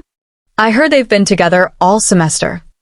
No wonder she got picked for the competition. She kept her head high, ignoring the stares and whispers, until she saw what was spray-painted across her locker in huge red letters: Home Wrecker. Below it was a photo she hadn't seen before: Adrian and Isabella together at some past event, looking beautiful and happy. Posted by Valentina herself with the caption, "Time to tell the truth about Professor Thorne and his desperate little student toy." Aurora stared at the vandalism, her hands shaking. Everything she'd worked for, reduced to malicious gossip. Her competition victory, her achievements, all tainted by scandal. Rough morning. Valentina's voice was sickeningly sweet. Aurora turned to find her standing there with a small crowd of followers, all recording with their phones. "You did this," Aurora said quietly. "Did what?" "Tell the truth." Valentina's smile was vicious. "Everyone deserves to know what kind of person you really are. A homewrecker who seduces professors for grades. That's not." Please. We all saw the photos. Dancing like lovers, sharing hotel rooms. Valentina stepped closer, her voice carrying to the growing crowd. "I wonder what other professors you've been studying with." Aurora's hands clenched into fists, Serafina pushing against her skin, wanting to shift, to fight back. "Nothing to say?" Valentina taunted. "No clever comeback? That's what I thought." The crowd was getting larger, phones everywhere, waiting for Aurora to break down publicly. She wouldn't give them the satisfaction. Instead, she turned and walked away, holding her head high even as her world crumbled around her. Behind her, she heard Valentina's mocking laughter echoing through the halls. The dean's office was on the top floor of the administration building. Aurora had never been there before, but she knew the way from campus maps. The secretary looked up sympathetically as she approached. "Aurora Vale to see Dean Richardson. I believe she's expecting me." The boardroom felt arctic despite the warm afternoon sun streaming through its windows. Aurora sat rigidly in her chair, acutely aware of Adrian across the table. He looked as exhausted as she felt, but they hadn't made eye contact since entering the room. Dean Richardson's voice was clipped as she addressed them both. "Let's begin. The evidence presented is substantial." A projector flickered to life, displaying the viral photos and videos. Aurora's stomach churned as their private moments played out for the stern-faced board members. "Professor Thorne," the dean turned to Adrian, "you were made aware of our strict policy regarding faculty-student relationships when you were hired." "I was." His voice was hollow. "And yet you chose to engage in an inappropriate relationship with Ms. Vale during an official university competition." "The responsibility is mine," he said firmly, finally looking at Aurora. "I was the authority figure. Ms. Vale shouldn't be punished for my poor judgment." "That's not true," Aurora started. "Ms. Vale," the dean's voice could have frozen fire, "your competition victory has been called into question. The board wonders whether your selection was based on merit or other factors." The implication hit like a physical blow. All those nights coding, all her innovations, reduced to whispers of favoritism. "Her work speaks for itself," Adrian argued, his professional composure cracking. "Review her code. The intrusion detection system is groundbreaking." "Tainted," another board member interrupted. "As is your judgment, Professor Thorne." The hearing dragged on for hours. Every photo analyzed, every interaction scrutinized. Aurora felt like she was being dissected alive. Finally, Dean Richardson stood. "The board has reached its decision." Aurora held her breath. "Professor Thorne, your employment is terminated effective immediately. Ms. Vale, you are expelled from Thornfield Institute. You have until tomorrow to clear out your belongings." The words fell like stones into still water, ripples of devastation spreading outward. "You can't," Aurora began. "This decision is final." The dean's eyes were ice cold. "You may leave. Separately. Security will escort you from the premises." Outside the boardroom, reporters from the campus paper swarmed them. Phones flashed, questions flew. Professor Thorne, did you trade grades for sexual favors? Aurora, how many other professors have you seduced? Was the competition rigged? Security pushed through the crowd, separating them. The last glimpse Aurora had of Adrian was him being led toward the faculty offices, his shoulders slumped in defeat. Her dorm room felt like a mausoleum as she packed her belongings.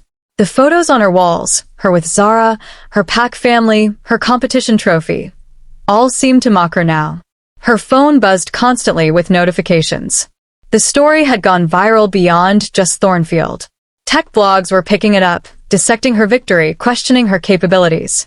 One comment on a cybersecurity forum cut particularly deep. Typical. The girl can't succeed on merit, so she sleeps with her professor. Set back women in tech by decades. Aurora turned off her phone and continued packing. As she loaded the last box into her car, she noticed the small crowd that had gathered to watch her leave. Some looked sympathetic, but others were clearly there for the show. She heard someone say, "There goes the professor's pet." She drove away from Thornfield without looking back, Serafina howling inside her at the loss of their territory, their future, their mate. 3 states away, Adrian sat in his nearly empty apartment, staring at a rejection email from yet another university. His reputation was ruined. No school would hire him after the scandal. His phone rang, his uncle Robert, whom he hadn't spoken to in years. "How are you holding up?" Robert asked gently. Adrian didn't answer. He just shrugged, though Robert couldn't see it. "I think it's time you knew the truth," Robert said. "About why you can't shift.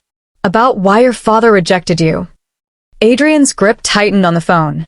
His inability to shift had been a source of shame his entire life. A wolf who couldn't transform, who could only feel his wolf inside him. "I know why," Adrian said bitterly. "I'm defective. You're cursed." Robert's voice was grim. "And it's time you knew by whom and why." The revelation hit like lightning. Everything Adrian thought he knew about himself, his family, his past, all of it was about to change. And somehow, impossibly, it all connected back to Aurora. Chapter 10. Broken Wolves and Ancient Curses. "I can't stop crying," Aurora hiccuped, curled up on Zara's couch 3 weeks later. Empty ice cream containers and tissues littered the coffee table around them. "Everything I worked for gone." "Not gone." Zara pulled her into a fierce hug. "Just redirected. Maybe this is the universe pushing you toward something better." Better than Thornfield? Better than... Aurora couldn't say his name. They'd agreed to no contact after the scandal. The silence from him hurt almost as much as everything else. Yes, better. Zara grabbed her laptop from the side table. "Look, I found some tech companies in Seattle hiring cybersecurity specialists. Fresh city, fresh start. No werewolf drama. No academic politics." Seattle. Aurora sat up, wiping her eyes.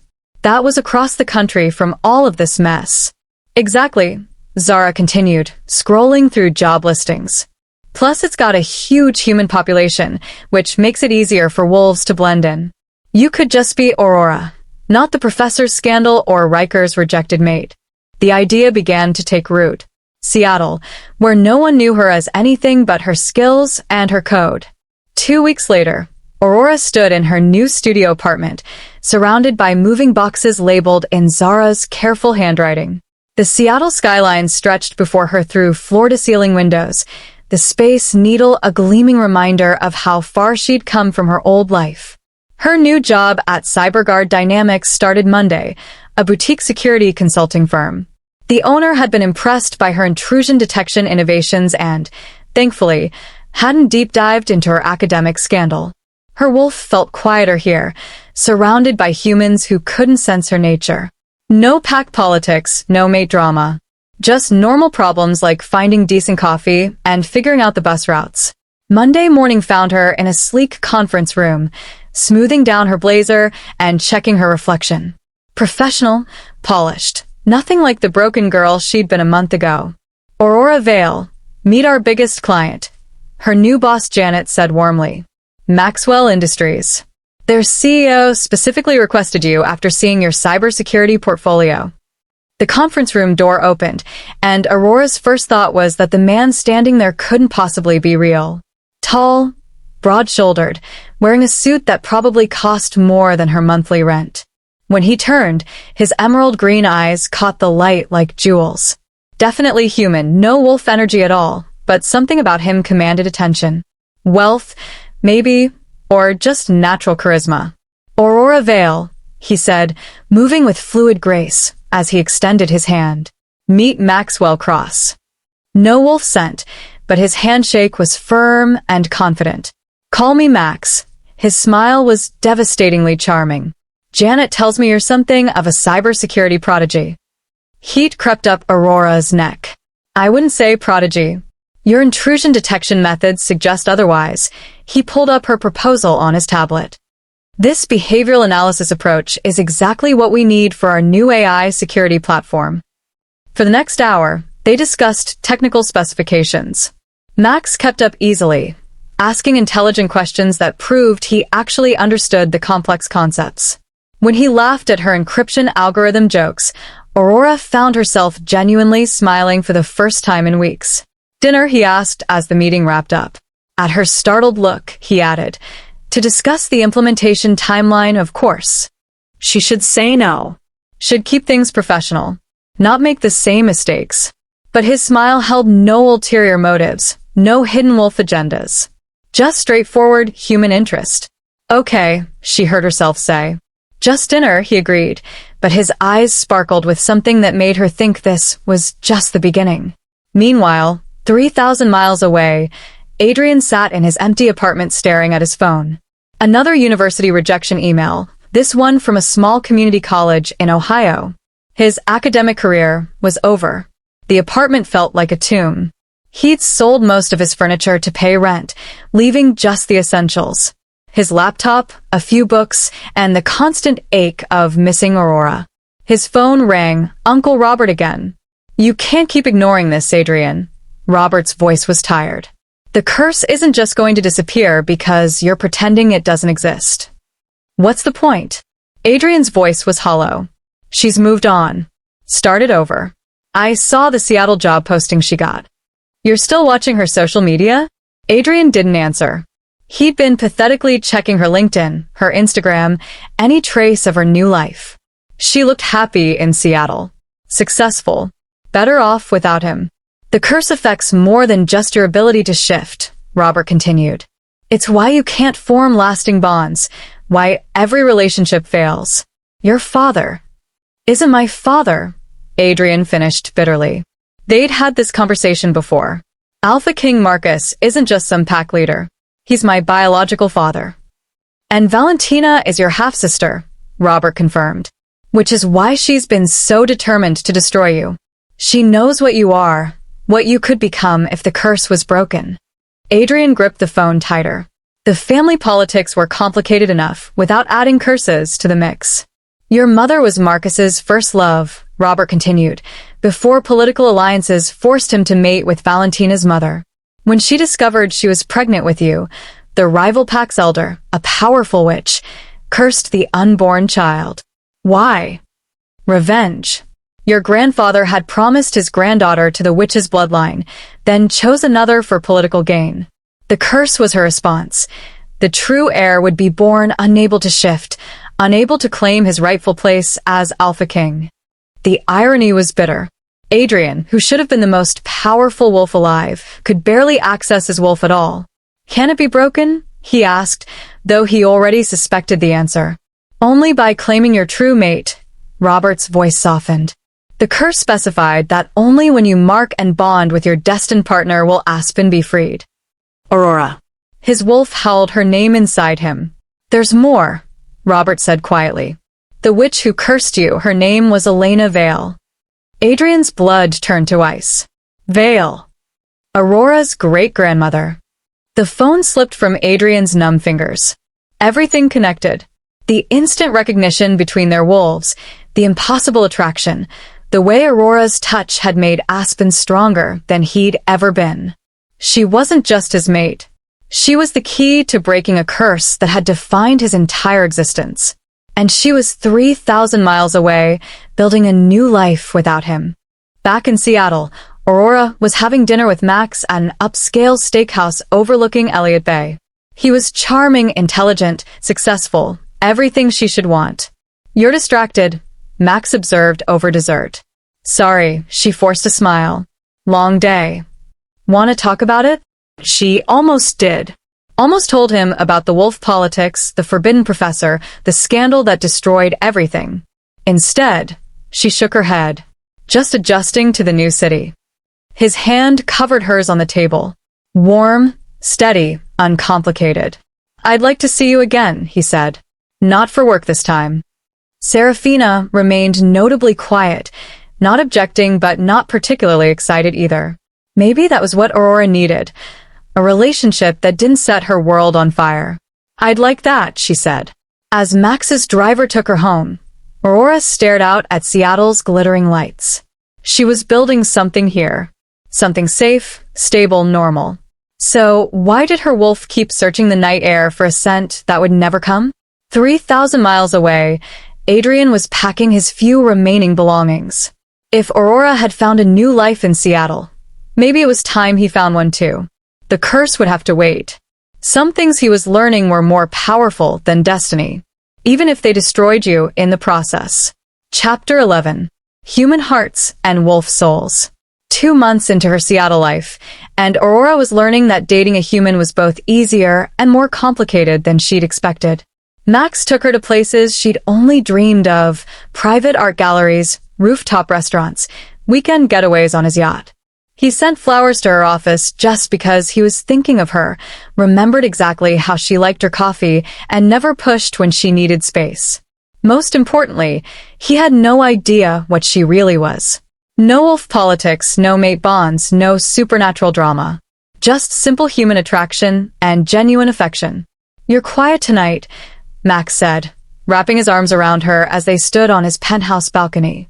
The Seattle skyline glittered below them, the space needle cutting a stark silhouette against the night sky. "Just thinking," she leaned back against his solid warmth. Her wolf stayed dormant these days, seemingly content with their peaceful human life. "About how perfect this feels?" His lips found the sensitive spot behind her ear. It wasn't exactly a lie. Being with Max did feel perfect in its simplicity. No supernatural complications, no forbidden dynamics. Just two people who enjoyed each other's company. He turned her to face him, his emerald eyes serious. "I have something for you." From his pocket, he pulled out a sleek keycard. "Move in with me." Aurora's heart stuttered. "Max." "No pressure." He pressed the card into her palm. "Just think about it. I want to wake up with you every morning, not just on weekends." She should tell him the truth. About what she was, about why she sometimes disappeared around full moons, about why she could never fully give him her heart. Instead, she kissed him, tasting expensive wine and the promise of an uncomplicated future. "I'll think about it," she whispered against his lips. Meanwhile, across the country, Adrian stared at his laptop screen in his sparse apartment. Another rejection email, this time from a small community college in Montana.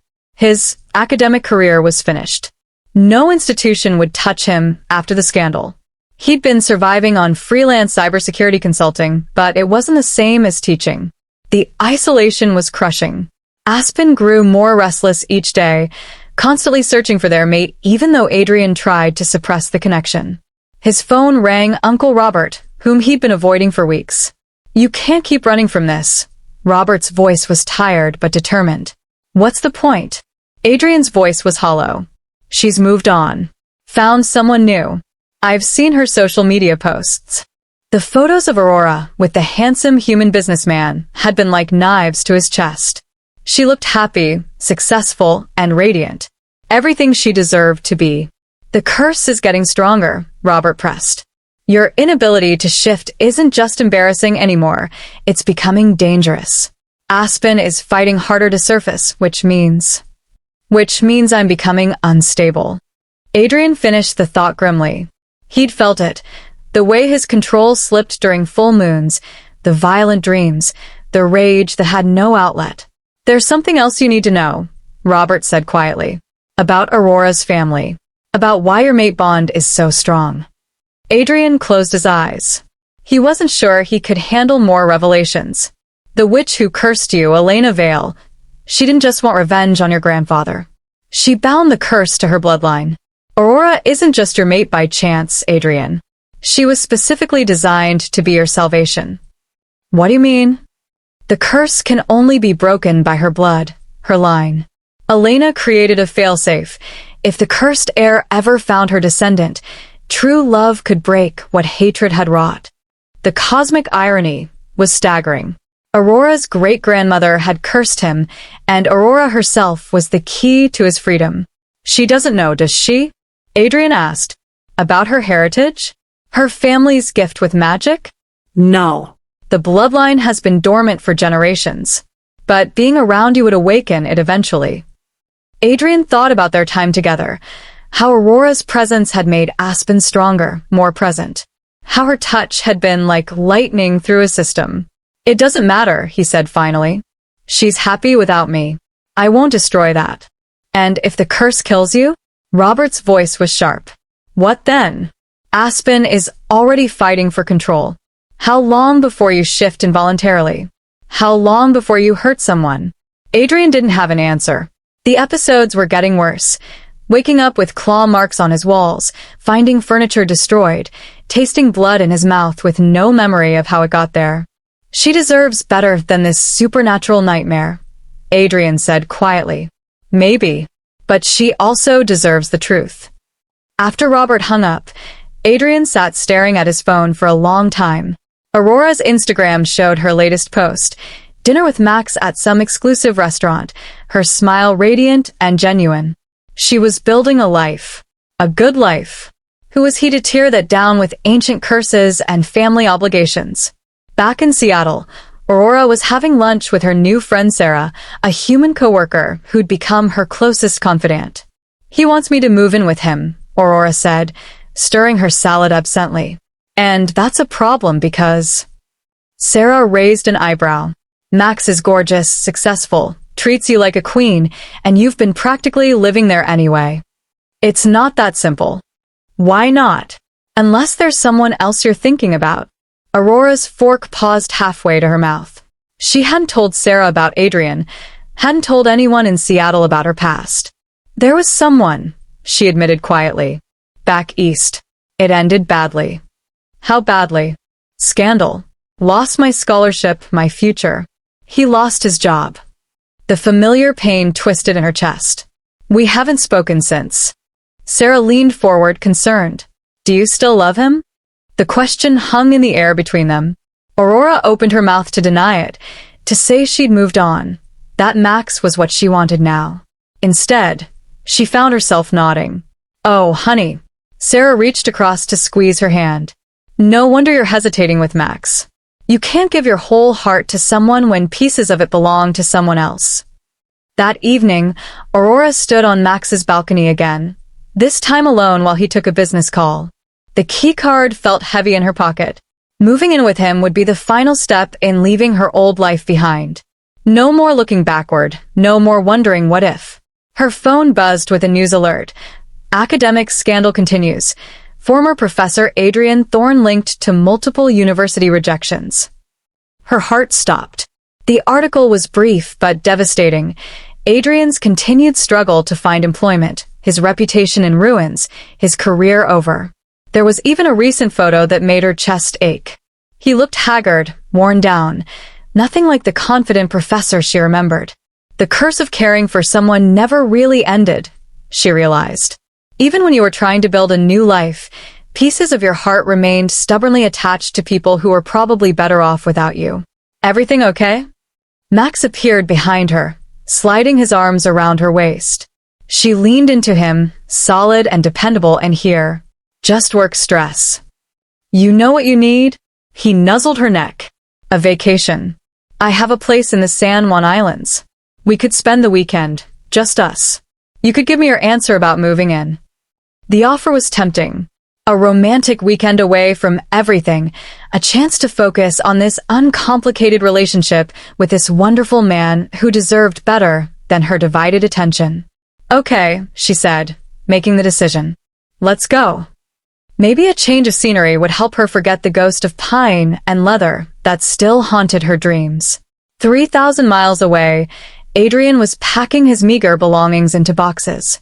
If he couldn't teach, couldn't shift, couldn't have the one person who might save him, then maybe it was time to disappear entirely. The wild lands of Alaska were calling, remote enough that when he inevitably lost control, he wouldn't hurt anyone.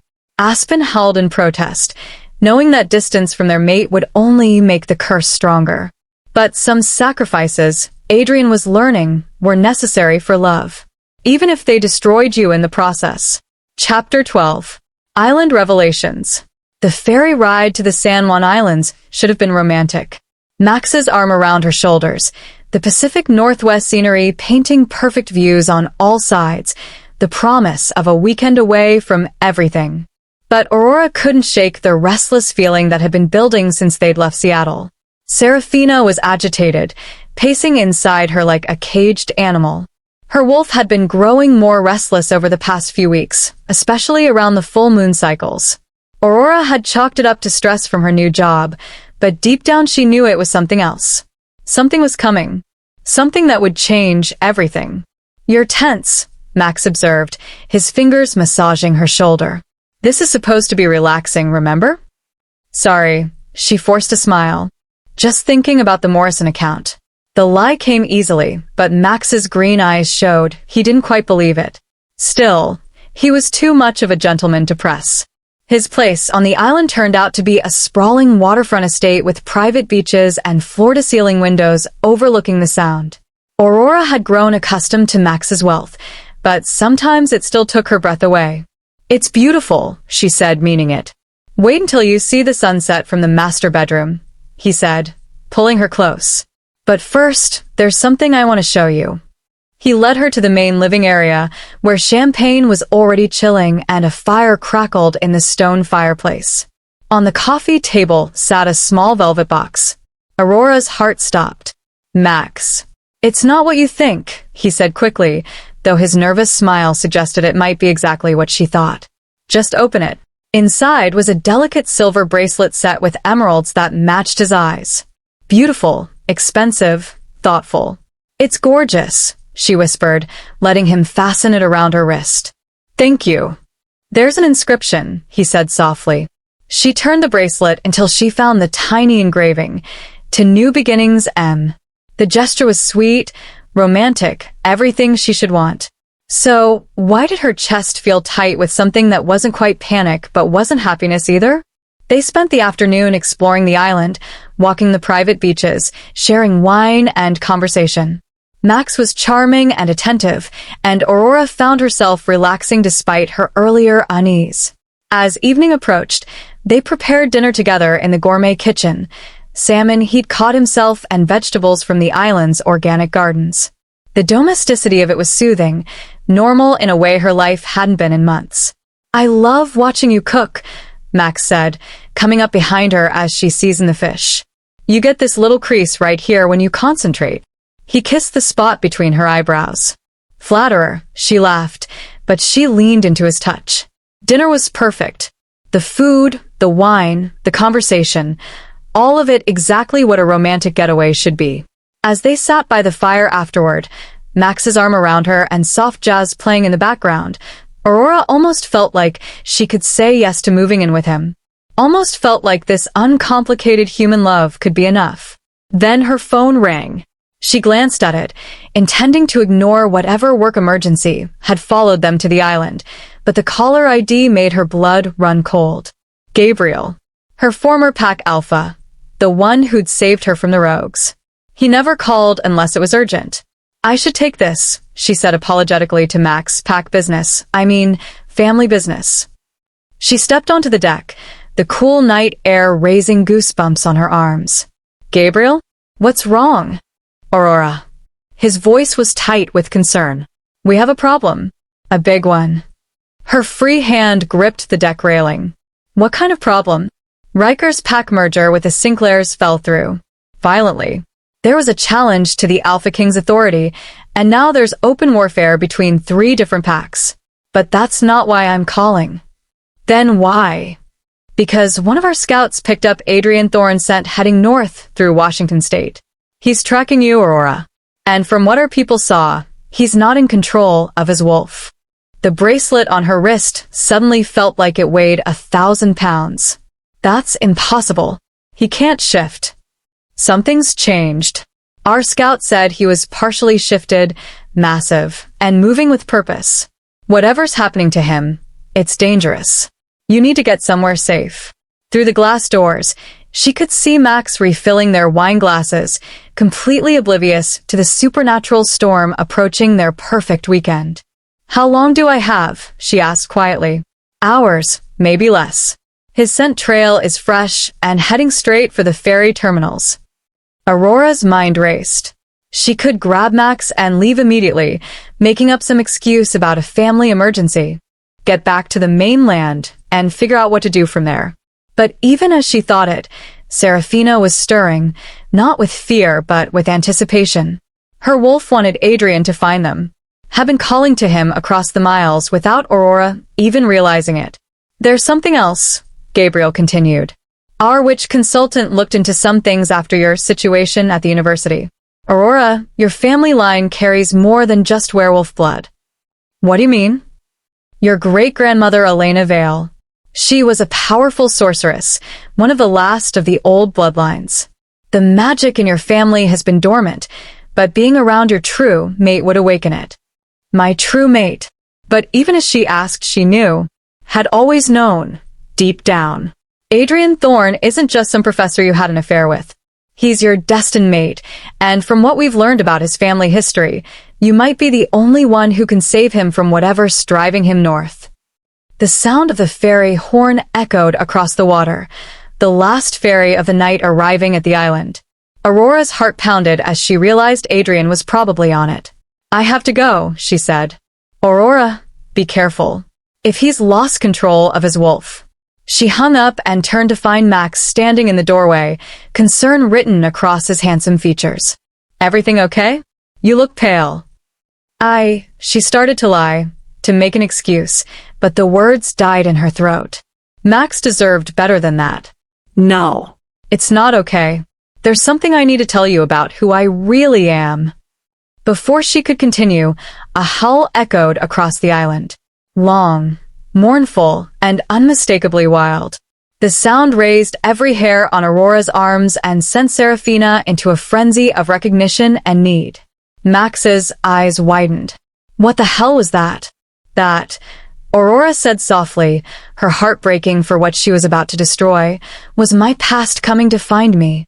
Another howl, closer this time. Through the trees at the edge of Max's property, she caught a glimpse of glowing golden eyes. Adrian was here, and from the way his wolf's call made her very soul ache with longing, she knew her quiet human life was about to be shattered forever. Chapter 13. The Beast at the Door. Max stepped back from the glass doors, his face pale. Aurora, what's going on? That sounded like a wolf, she finished quietly. A very large, very dangerous wolf. Another howl split the night air, closer now, filled with pain and rage and desperate longing. Aurora's entire body responded to the call, Serafina clawing to get closer to their mate. We need to get inside, Max said, his business instincts kicking in. Call the authorities. No. Aurora caught his arm. Max, listen to me carefully. What I'm about to tell you is going to sound insane, but I need you to trust me. His emerald eyes searched her face. You're scaring me. I'm not entirely human, she said in a rush. I'm a werewolf. And the wolf outside? He's someone I used to know. Someone who's in a lot of trouble.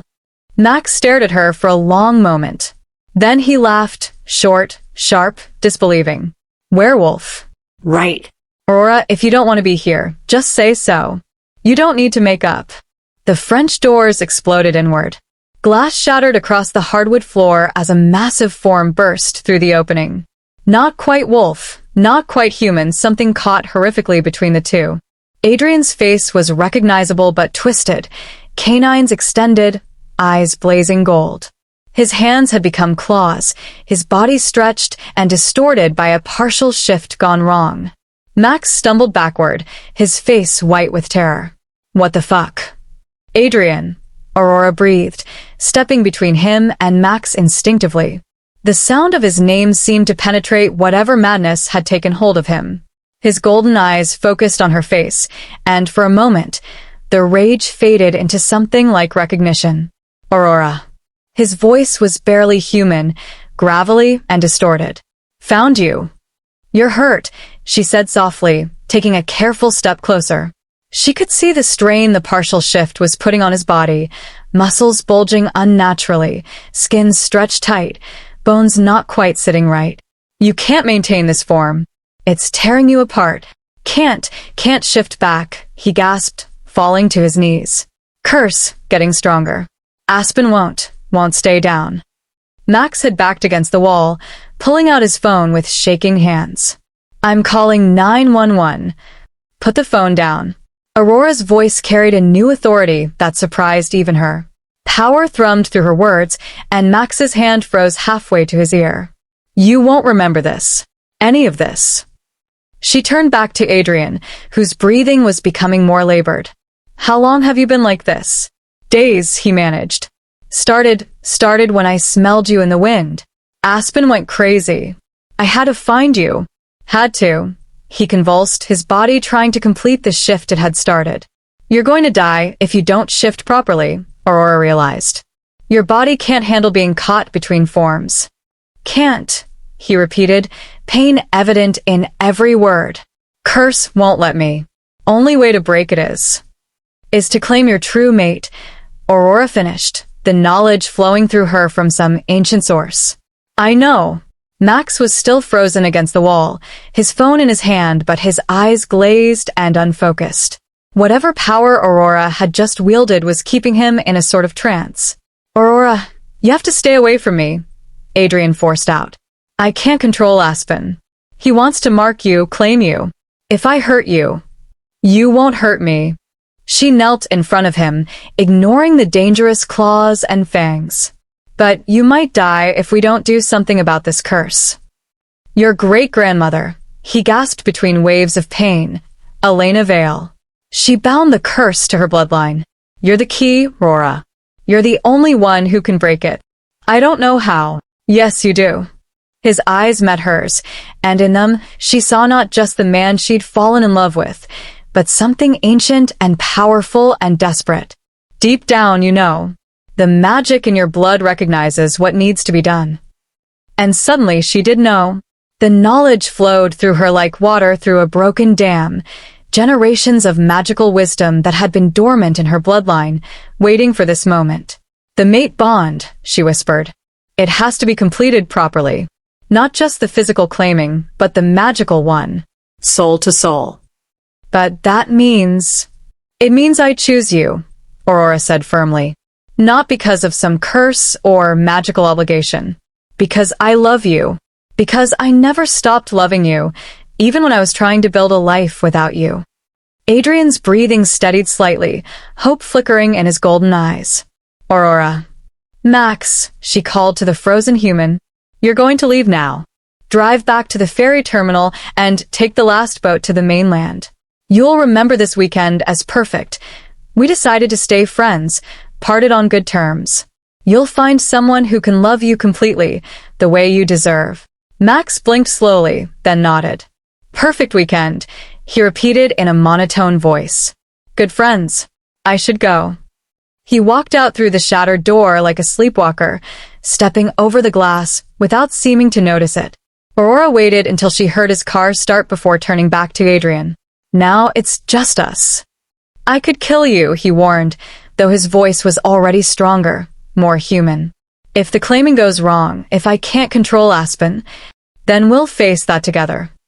She reached up to cup his face, her thumb tracing the sharp line of his extended canine. But first, you need to shift completely. One way or the other. This half-form will kill you. I can't. The curse. Forget the curse, Aurora said fiercely. I'm here. Your mate is here. Let Aspen take control. Let him complete what he started. Adrian's eyes searched her face. Are you sure? I've never been more sure of anything in my life. She leaned forward and kissed him, pouring all her love and determination into the contact. His response was immediate, the last of his human restraint crumbling as Aspen surged forward. The transformation was violent and beautiful. Bones cracked and reformed, muscles rippled and expanded. In moments, where Adrian had knelt, a massive wolf now stood. His coat was the deep blue-black of a night sky, shot through with silver like starlight. A Valerian wolf, the rarest, most powerful breed, marked by their celestial coloring. Aspen had been freed at last. The great wolf's golden eyes fixed on Aurora, and she saw recognition there, intelligence, and a love so profound it took her breath away. "Hello, beautiful," she whispered, reaching out to touch his fur. Aspen moved closer, his massive head nuzzling her hand. When he looked at her again, Aurora saw a question in his eyes. "Will you run with me?" In answer, Aurora let Seraphina surge forward. Her own transformation was swift and graceful, silver fur rippling across her skin as she took her wolf form. When it was complete, a sleek silver wolf sat where Aurora had been. For a moment, they simply looked at each other. Then Aspen threw back his head and howled, not with pain this time, but with pure, overwhelming joy. Seraphina answered with her own call, their voices harmonizing in a song of recognition and completion. The curse was broken. The true alpha heir was free. And for the first time in either of their lives, they were exactly where they belonged. Chapter 14. Pack Politics and Power Plays. They ran through the island forests until dawn, two wolves moving in perfect synchronization through moonlit paths. Aspen's massive form cut through the underbrush like liquid shadow while Seraphina flowed beside him, silver fur gleaming.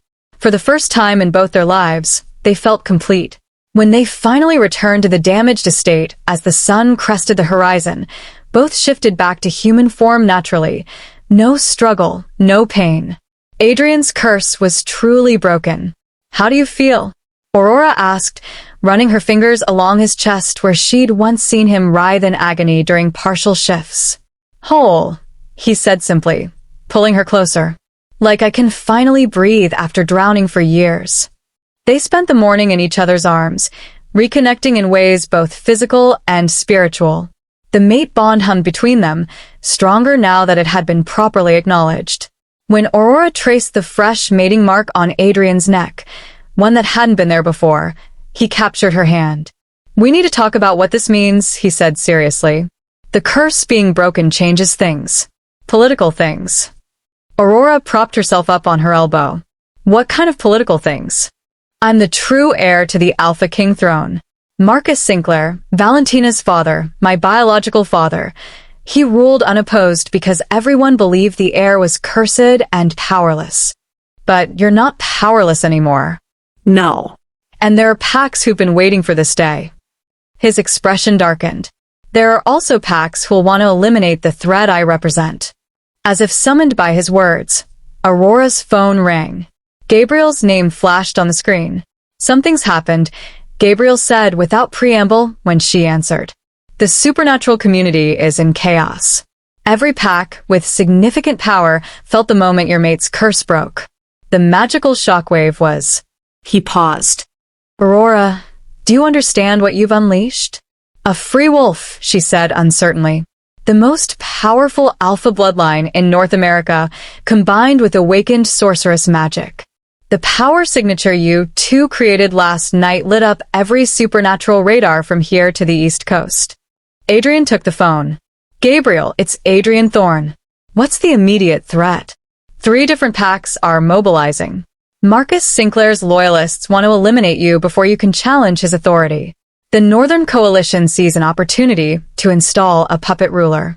And the old families, the ones who remember your grandfather's promises, want to restore you to the throne." "So civil war," Adrian said grimly. "Already started. There have been 3 territorial skirmishes since midnight. Aurora, you need to get back to the mainland immediately. Both of you. Hiding on an island won't protect you from what's coming." They caught the first ferry back to Seattle, but even during the short boat ride, Aurora could feel the tension in the supernatural community. Other war creatures on the ferry gave them a wide berth, sensing the power rolling off them in waves. "Your apartment isn't safe," Adrian said as they drove through Seattle. "Neither is mine, assuming I still have one." "Where then?" "There's a safe house," Gabriel mentioned. "Neutral territory." He pulled out his phone. "But first, there's someone I need to call." The conversation was brief, but tense. When Adrian hung up, his face was grim. "My Uncle Robert. He's been monitoring the situation from inside Marcus's territory. 3 packs declared for me overnight, but Marcus has called a conclave." "What's a conclave?" "An ancient gathering where succession disputes are settled. Combat, politics, magical challenges, whatever it takes to determine the rightful Alpha King." Adrian's knuckles were white where he gripped the steering wheel. "It's scheduled for the full moon. 5 days. And if you don't show up, then I'm branded a coward and forfeit any claim to leadership. Marcus remains in power, and every pack that declares for me gets branded as rebels." Aurora processed this. "So, we have 5 days to prepare for a supernatural political war." "We have 5 days to prepare for you to become a queen," he corrected. "Because that's what this makes you. The Alpha King's mate, a sorceress with awakened power. You'll have a target on your back for the rest of your life." The safe house turned out to be an unremarkable suburban home in a quiet neighborhood. But the wards surrounding it made Aurora's newly awakened magical senses tingle, and she counted at least 4 different supernatural scents in the area. Guards, she realized. Inside, they found Gabriel waiting with a woman Aurora had never seen before. Tall, elegant, with silver hair and eyes that seemed far too ancient for her face. "Aurora Vale," the woman said, rising gracefully. "I'm Magistrate Elena Whitmore of the Supernatural Council. We need to discuss your heritage." "My heritage?" "Your great-grandmother Elena Vale was one of the most powerful sorceresses of her generation.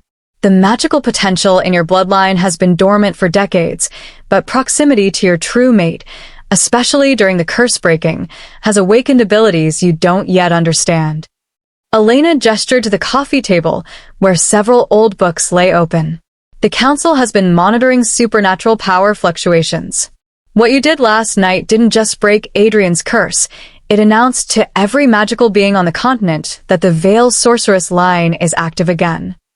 "I don't know anything about magic," Aurora protested. "You compelled a human to forget witnessing supernatural events," Elena pointed out. "You recognized curse-breaking techniques that haven't been used in a century. The knowledge is there, Aurora. It just needs to be properly awakened." Over the next hour, Elena walked them through the political landscape they were about to enter. Traditional werewolf packs, old magical families, supernatural creatures who'd been waiting generations for a power shift. All of them were choosing sides. "The conclave will have 3 challenges," Elena explained. "Combat prowess, to prove Adrian can defend his people. Political acumen, to show he can rule wisely. And magical compatibility, to demonstrate that his mate can fulfill the mystical duties of a queen."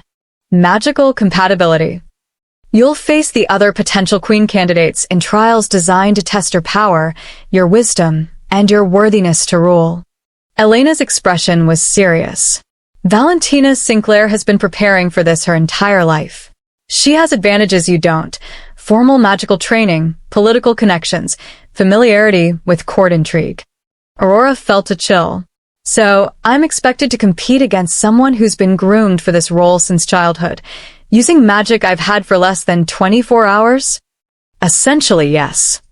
Elena's smile was encouraging but realistic. "However, you have something she doesn't, a genuine mate bond with the true heir and the pure power of the Vale bloodline." "No pressure," Aurora muttered. Adrian took her hand. "We don't have to do this. I could renounce my claim, and we could disappear, live quietly somewhere remote. And let Valentina become queen?" Aurora shook her head. "After what she did to us at Thornfield. After how she's treated everyone she considers beneath her. No. If I have to learn to be a magical werewolf queen in 5 days, then that's what I'll do." Gabriel grinned. That's the spirit. Elena, when do we start her training? Now, Elena said, standing. Because 5 days to prepare for magical combat against a lifetime of preparation? We're going to need every minute. As Aurora looked around the room at the faces of people who were suddenly depending on her to become something she'd never imagined, she felt the weight of destiny settling on her shoulders. The quiet life she'd tried to build in Seattle was officially over. Her real story was just beginning. Chapter 15. Magic Lessons and Ancient Enemies. Focus on the energy flowing through your bloodline, Elena instructed, her voice calm despite the chaos Aurora had just created in the safe house's backyard. 3 training dummies lay in smoldering ruins, and the vegetable garden would never recover. I am focusing, Aurora panted, wiping sweat from her forehead. That's the problem. Every time I try to channel power, it comes out like a magical fire hose. They'd been training for 18 hours straight, with only brief breaks for food and rest. Adrian watched from the porch, ready to intervene if Aurora's magic got completely out of control again. Your great-grandmother's power was tied to emotion, Elena explained, walking over to examine the destroyed dummies. Love, protection, righteous anger, these amplified her abilities. But you need to learn control, not just raw power. Valentina's had years of formal training, Aurora said, frustration creeping into her voice. How am I supposed to compete with that in 4 days? By being better than trained, Elena said simply. Valentina learned magic like a textbook, formulaic, predictable. Your power comes from the heart of the Vale bloodline. It's unpredictable, but also more potent. Adrian approached, carrying a bottle of water and a towel. Maybe we should take a break. You've been pushing yourself since dawn. No time for breaks, Aurora said, but she accepted the water gratefully. 4 days, remember? Actually, Gabriel emerged from the house with his phone pressed to his ear. We might have less time than that. He finished his call and turned to face them, his expression grim. That was my contact in Marcus's territory. The conclave has been moved up. To when? Adrian asked. Tomorrow night. The silence that followed was deafening. That's impossible, Elena said finally. The magical preparations alone require. Marcus is scared, Gabriel interrupted. Word is spreading about Aurora's power surge, about Pax declaring for Adrian. He wants to settle this before his opposition has time to organize. Aurora sank onto the porch steps, suddenly exhausted. So instead of 4 days to learn a lifetime's worth of magic, I have hours. There's more, Gabriel continued reluctantly. Marcus has brought in outside help. A warlock named Thaddeus Cross. Adrian went very still. Cross? Are you sure? You know him? Aurora asked. He's the one who cast the manipulation spell on Riker, Adrian said grimly. The one who's been working with Marcus to consolidate power through magical coercion. Elena cursed in what sounded like Latin. If Cross is involved, this isn't just about succession anymore. He's been trying to gain control over the supernatural community for decades. What does that mean for the challenges? Aurora asked. It means they'll be rigged, Gabriel said bluntly. Cross will find ways to enhance Valentina's abilities while suppressing yours. The weight of impossible odds settled over the group. Aurora looked around at their faces, Elena's concern, Gabriel's frustration, Adrian's barely controlled anger. Well, she said finally, standing up and brushing dirt off her jeans, I guess we'd better make these last few hours count. Elena, show me everything you've got. What followed was the most intense crash course in magical theory Aurora could have imagined. Elena pulled out books that looked centuries old, their pages filled with diagrams and incantations in languages Aurora didn't recognize, but somehow understood. The Vale magic is instinctive, Elena explained as they worked. Don't think about the words, feel them. Don't calculate the energy flow, trust it. By evening, Aurora could create shields without destroying everything around her, project her voice across distances, and sense supernatural auras with reasonable accuracy. It wasn't enough to match years of formal training, but it was something. There's one more thing, Elena said as they prepared to leave for the conclave site. Your mate bonds with Adrian, It's not just emotional. In magical terms, you can draw on each other's strength. What does that mean? It means during the challenges, you won't be alone. His wolf strength, his alpha authority, you can channel that if you need to. Adrian took her hand. And you can give me access to your magical abilities. We're stronger together than apart. The conclave was being held at an ancient amphitheater in the mountains outside the city, a place that predated European settlement and hummed with old power. As their car approached, Aurora could see hundreds of vehicles already there. Representatives from every major supernatural community on the continent had come to witness this challenge. Remember, Elena said as they parked, the first challenge is combat prowess, Adrian's responsibility. The second is political wisdom. You'll both be tested. The third is magical compatibility. That's where they'll try to eliminate you. What exactly does magical compatibility involve? Direct magical combat between the potential queens, Elena said grimly. The last one standing wins. Aurora's stomach clenched. So I have to fight Valentina with magic I've been learning for less than 2 days. You have to survive fighting Valentina, Elena corrected. There's a difference. As they approached the amphitheater, Aurora could feel the weight of hundreds of supernatural gazes settling on them. Conversation stopped, heads turned, and she heard whispers following in their wake. That's her, the Vale's sorceress. She doesn't look like much. The power signature coming off her is incredible. She'll never survive against Valentina. At the center of the amphitheater sat 3 thrones. The largest, made of black stone and silver, remained empty, waiting for whoever would emerge as Alpha King. The other 2 held the current rulers. Marcus Sinclair sat on the right, a massive man with graying hair and cold blue eyes. Even from a distance, Aurora could feel the crushing weight of his alpha dominance. On the left sat Valentina, and Aurora's breath caught. She'd always been beautiful, but tonight she looked like a queen already. Her blonde hair was woven with silver threads, her dress was midnight blue silk that seemed to absorb light, and her eyes glowed with barely contained magical power. Behind Valentina stood a tall man in dark robes, Thaddeus Cross, Aurora realized. The warlock's presence made her skin crawl, and she noticed other supernatural beings giving him a wide berth. Adrian Thorne. Marcus's voice carried across the amphitheater, without amplification. You come before this conclave to challenge my right to rule. I come to claim my birthright, Adrian replied, his own voice carrying the authority of his awakened alpha power. And you bring this girl as your potential queen. Marcus's gaze settled on Aurora with obvious disdain. A college dropout with dormant magic. Hardly suitable for ruling our kind. Aurora felt her temper flare, and the air around her began to shimmer with heat. Adrian's hand on her shoulder steadied her. Aurora Vale is my true mate and a sorceress of the ancient bloodlines, Adrian said formally. She has every right to compete for the throne. Valentina rose gracefully from her throne, power radiating from her like waves of heat. Then let her prove it. I challenge Aurora Vale for the right to stand as queen. The crowd erupted in excited murmurs. This was what they'd come to see, magical combat between potential queens. The challenge is accepted, Marcus declared. But first the traditional tests. Combat, politics, compatibility. Let the conclave begin. As supernatural beings settled in to watch what would likely be Aurora's destruction, she squeezed Adrian's hand one more time. Ready? He asked quietly.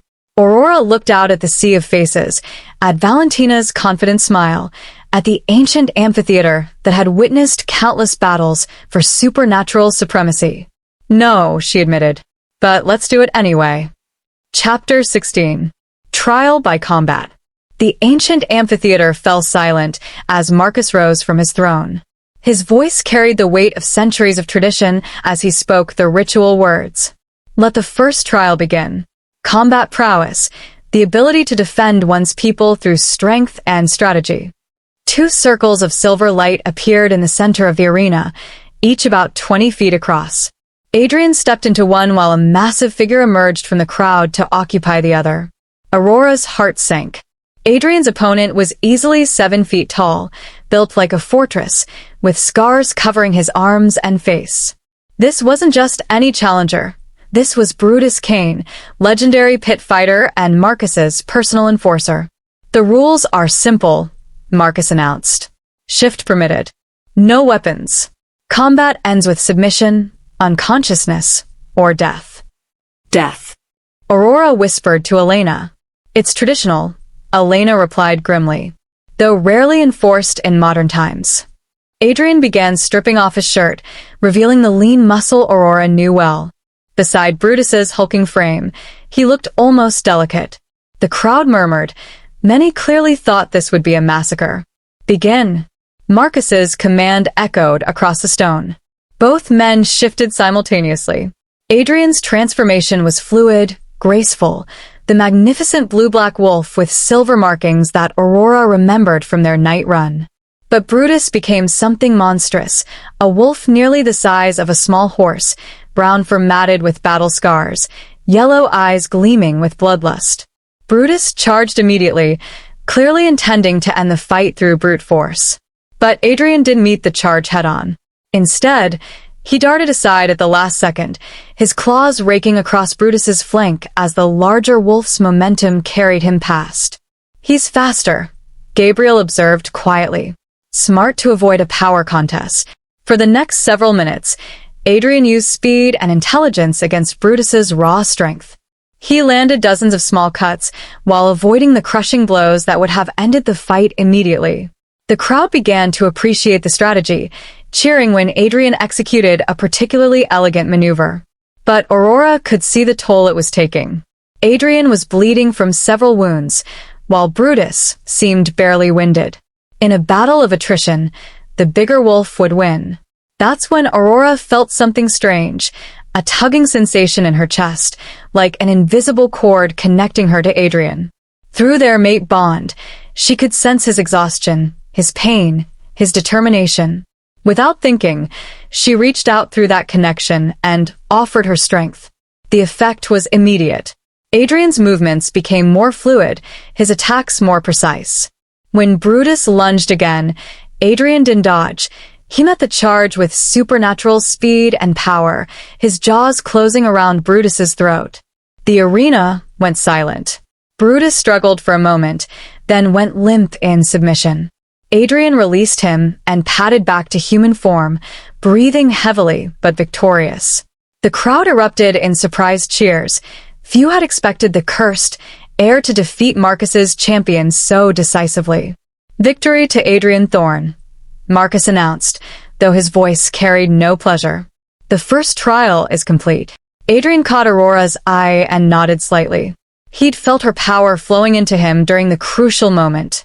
"The second trial," Marcus continued, "will test political wisdom. Both claimants and their mates will be questioned by the Council of Elders." 6 ancient werewolves took positions around the arena, the oldest and most respected leaders from various territories.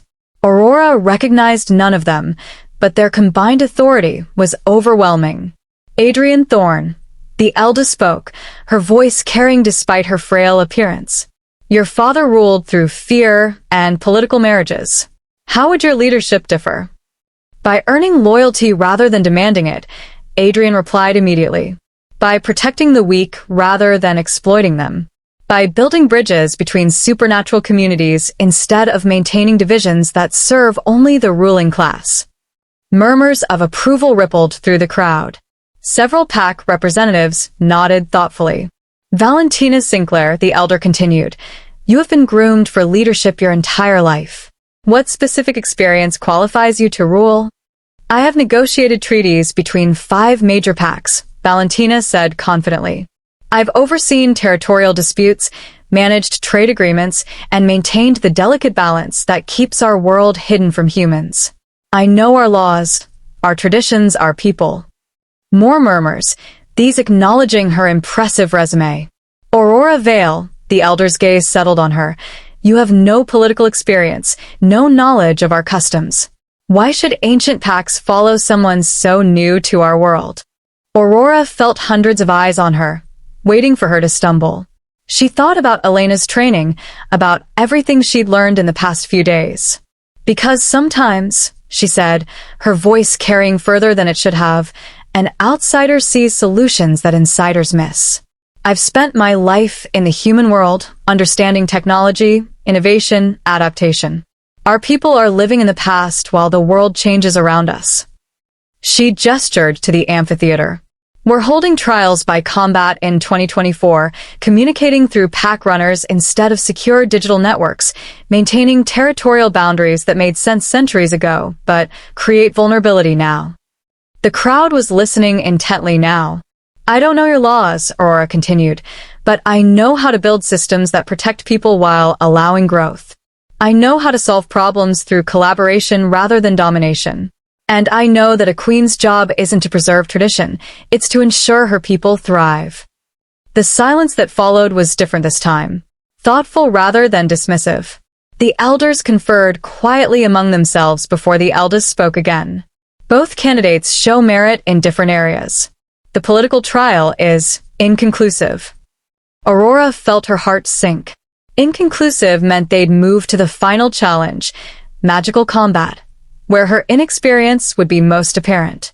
The third trial, Marcus announced, and Aurora could hear satisfaction in his voice. Magical compatibility. Let the potential queens prove their power.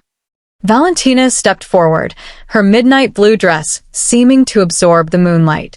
As she moved, Aurora could see magical energy crackling around her like barely contained lightning. I've been preparing for this my entire life, Valentina said, loud enough for everyone to hear. Magic isn't something you learn in a few days. It's a discipline that requires years of study, practice, dedication. She raised her hands, and the air around her shimmered with power. I call upon the elements to witness my strength. Fire blazed around her right hand while water swirled around her left. Wind whipped her hair dramatically while the stone beneath her feet glowed with earth magic. The display was impressive, controlled, and clearly the result of extensive training. The crowd oohed appropriately. Aurora Vale, Valentina called out. Show us what your dormant bloodline can do. Aurora stepped into the center of the arena, her heart hammering. Everything Elena had taught her seemed to have vanished from her mind. She raised her hands, trying to remember the exercises, the breathing techniques, the visualization methods. Nothing happened. Valentina's laughter carried across the amphitheater. Is this what you offer our people? A queen who can't even light a candle? The mockery stung, and Aurora felt her temper flare. Heat raced through her veins, and suddenly the air around her began to shimmer. Careful, Valentina taunted. We don't want another training dummy incident. But Aurora wasn't listening to Valentina anymore. She was listening to something deeper, a voice that seemed to come from her very bones, carrying the wisdom of her great-grandmother and all the Vale women before her. Stop trying to control the power, the voice whispered. Let the power control you. Aurora closed her eyes and stopped fighting the energy building inside her. Instead, she opened herself to it completely. The change was instant and dramatic. Power erupted from her like a geyser of silver light, and when she opened her eyes, they were glowing pure white. The ancient symbols carved into the amphitheater's stones began to pulse in response to her energy. Impossible, she heard Thaddeus Cross whisper. Aurora looked at Valentina, who had taken an involuntary step backward. You wanted to see what the Vale bloodline can do? Aurora asked, her voice carrying supernatural harmonics. Let me show you. Chapter 17. The Queen's Gambit. The amphitheater erupted in chaos as Aurora's power blazed across the ancient stones. Supernatural beings who had lived for centuries cowered before the raw magical energy radiating from her small frame. Even Marcus seemed shaken, his composed mask slipping for the first time. But Valentina recovered quickly. Pretty light show, she sneered, though Aurora could hear the uncertainty beneath her bravado. Let's see how you handle real combat magic. Valentina raised her hands, and bolts of crackling energy shot toward Aurora. Without thinking, Aurora threw up a shield of silver light. The magical attack shattered against her defenses, like water against stone. Impossible, Thaddeus Cross breathed from the sidelines. She's completely untrained. Aurora turned toward the warlock, her white glowing eyes fixing on him with unsettling intensity. Are you sure about that? Through the ancestral knowledge flowing through her, Aurora could see the magical threads Cross had woven around the amphitheater. Subtle enchantments designed to amplify Valentina's power while suppressing Aurora's. She could also see something else, dark magic wrapped around Marcus like chains. You've been controlling him, Aurora said, her voice carrying supernatural harmonics that made everyone in the amphitheater listen. The Alpha King isn't making his own decisions. He's your puppet. Cross's face went pale. You don't know what you're talking about, don't I? Aurora gestured, and the magical threads around Marcus became visible to everyone as streams of sickly green light. How long have you been using him to consolidate your own power? How many pact decisions have really been yours? The crowd gasped as they saw the evidence of magical manipulation. Several pack leaders rose to their feet, fury written across their faces. Lies, Valentina shouted, but Aurora could see panic in her eyes. Don't listen to her. Then prove it, Aurora said calmly. Let me break the compulsion spells, and let your father speak with his own voice. No. Cross raised a staff, dark energy swirling around him. I won't let you destroy everything I've built. The warlock's attack came fast and vicious, bolts of shadow magic that would have killed a normal person instantly. But Aurora was no longer normal. The Vale bloodline magic rose to meet the assault, silver light clashing against creeping darkness. The force of their magical collision sent shockwaves through the amphitheater. Ancient stones cracked under the pressure, and several supernatural beings were thrown from their seats. You think your dormant bloodline magic can match centuries of study? Cross snarled, pouring more power into his attack. I think, Aurora replied, her voice steady despite the magical storm raging around her. You've been fighting the wrong enemy. She wasn't trying to overpower Cross's dark magic. Instead, she was doing what Elena had taught her, following the energy to its source. The warlock spells were connected to something deeper, something that had been feeding on the supernatural community for years. Aurora reached out with her magical senses and found it, a massive ritual circle hidden beneath the amphitheater, drawing power from every supernatural being present. Cross hadn't just been manipulating Marcus, he'd been slowly draining the entire community to fuel his own ambitions. Adrian, Aurora called out, never taking her eyes off Cross. The stones beneath the amphitheater. Can you feel them? Adrian's wolf senses were sharper than any human's. After a moment, his eyes widened. There's something down there. Something big. A soul siphon, Elena's voice called out from the crowd. He's been harvesting supernatural essence for decades. The revelation sent shockwaves through the gathered supernatural beings. A soul siphon was one of the darkest forms of magic, slowly draining life force from entire communities to grant the caster near immortality and vast power. Cross's composed mask finally cracked.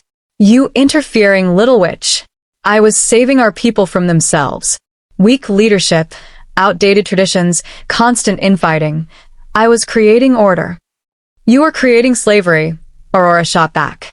Her power had grown stronger as she'd uncovered the truth, fed by righteous anger and the desperate need to protect her people.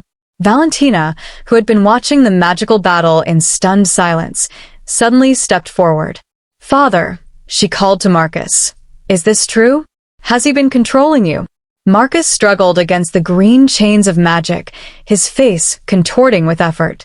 For a moment, his eyes cleared completely. Val, he gasped. I can't fight it much longer. The warlock, years he's been. The Alpha King's brief moment of clarity was enough. The assembled supernatural leaders erupted in fury, several pack alphas moving toward Cross with deadly intent. Enough! Cross raised his staff high, and the hidden ritual circle blazed to life.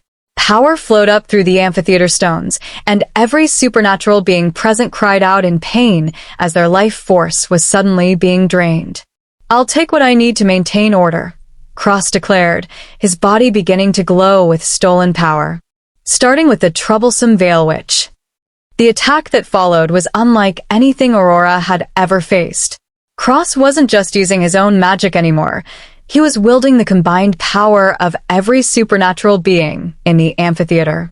The assault should have obliterated her instantly. Instead, Aurora did something that surprised even her. She opened herself completely to the mate bond with Adrian, drawing not just on his strength, but on his alpha authority. Then she reached out through every supernatural connection in the amphitheater, not to drain power like Cross, but to offer her own.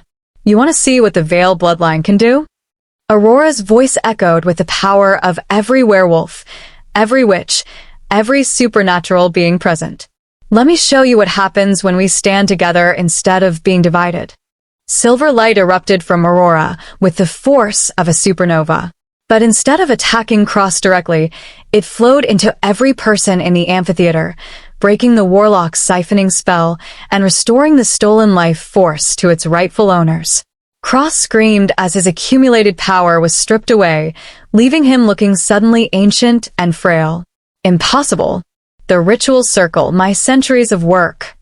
Your centuries of parasitism, Aurora corrected.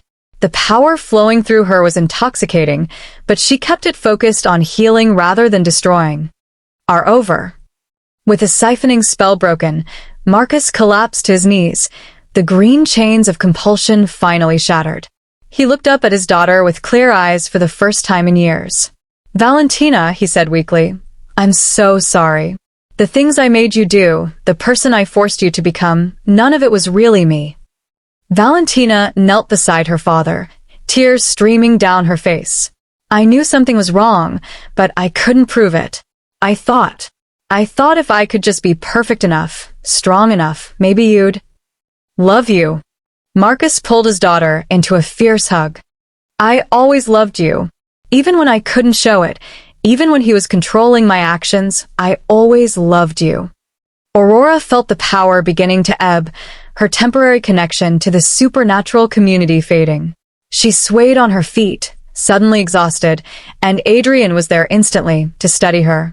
Is it over? She asked quietly. Cross lay unconscious in the center of the arena, his staff broken, and his stolen power returned to its rightful owners. Around the amphitheater, supernatural beings were embracing, crying, celebrating their freedom from years of subtle manipulation. It's over, Adrian confirmed, pressing a kiss to her temple. Marcus struggled to his feet, still weak, but no longer under magical compulsion. Adrian Thorne, he said formally, I wronged you. I wronged your mother. I wronged our entire people by allowing my judgment to be clouded by dark magic. You weren't yourself, Adrian replied. The warlock's influence explains my actions, but doesn't excuse them. Marcus looked around the amphitheater at the assembled supernatural leaders. I am no longer fit to rule. The throne belongs to its rightful heir. He removed the silver crown from his head and held it out to Adrian. Will you accept the responsibility of leadership? Will you help our people heal from what I allowed to happen? Adrian looked at the crown, then at Aurora. Through their mate bond, she could feel his uncertainty, his fear of the massive responsibility being offered. We'll help them heal, Aurora said softly, answering for both of them. Together, they stepped forward to claim their destiny as the new leaders of the supernatural world. Chapter 18. Ever After. 6 months later, Aurora stood on the balcony of the Silverstone estate, watching the sun set over the vast territories now under their protection. The sprawling mansion had been their home since accepting leadership of the supernatural community, and she still sometimes couldn't believe this was her life. The quarterly reports are in, Adrian said, joining her outside with 2 cups of coffee and a tablet full of data. Territory disputes are down 60%, Interpack cooperation is at an all-time high, and we've successfully integrated digital communication networks across 80% of our allied packs. And the integration program with human tech companies? Better than expected. Turns out when werewolves aren't spending all their energy on political infighting, they're incredibly good at innovation. Adrian's smile was proud. Your cybersecurity protocols have already prevented 3 potential exposures of our community to human authorities. Aurora accepted her coffee, perfectly prepared as always, and leaned into Adrian's side. Through their mate bond, she could feel his contentment, his sense of purpose. Leading their people had been challenging, but it was work that fulfilled them both. "Any word from Valentina?" she asked. "Actually, yes." Adrian pulled up a message on his tablet. "She's finished her semester at the London School of Supernatural Diplomacy. Graduated top of her class, apparently." After the conclave, Valentina had chosen to step away from American pack politics entirely. Without Cross's manipulation poisoning her relationship with her father, she discovered she had no real desire to rule. Instead, she devoted herself to studying international supernatural relations, working to build bridges between communities that had been isolated for decades. "She wants to know if we'd be interested in a cultural exchange program with the European packs," Adrian continued. "Something about sharing technological innovations and magical techniques." "I think that's a wonderful idea," Aurora said. "Schedule a call with her next week." The transformation in their former enemy still amazed Aurora. Without the warlock's influence driving her to cruelty and competition, Valentina had revealed herself to be intelligent, compassionate, and genuinely committed to improving supernatural society. She'd even apologized personally for her behavior at Thornfield, something Aurora hadn't expected but deeply appreciated. "Speaking of calls," Adrian said, "Gabriel wants to discuss the new pack formation in Oregon. Apparently, some displaced wolves from the old territorial wars want to start fresh." "How many?" "About 40, mostly young families looking for somewhere safe to raise their children." Aurora nodded. One of their first acts as leaders had been establishing safe havens for refugees from the supernatural conflicts of previous decades. Packs that had been destroyed in territorial wars, lone wolves who'd never found their place, displaced magical families seeking communities. They'd all found homes under Aurora and Adrian's protection. "Approve it," she said.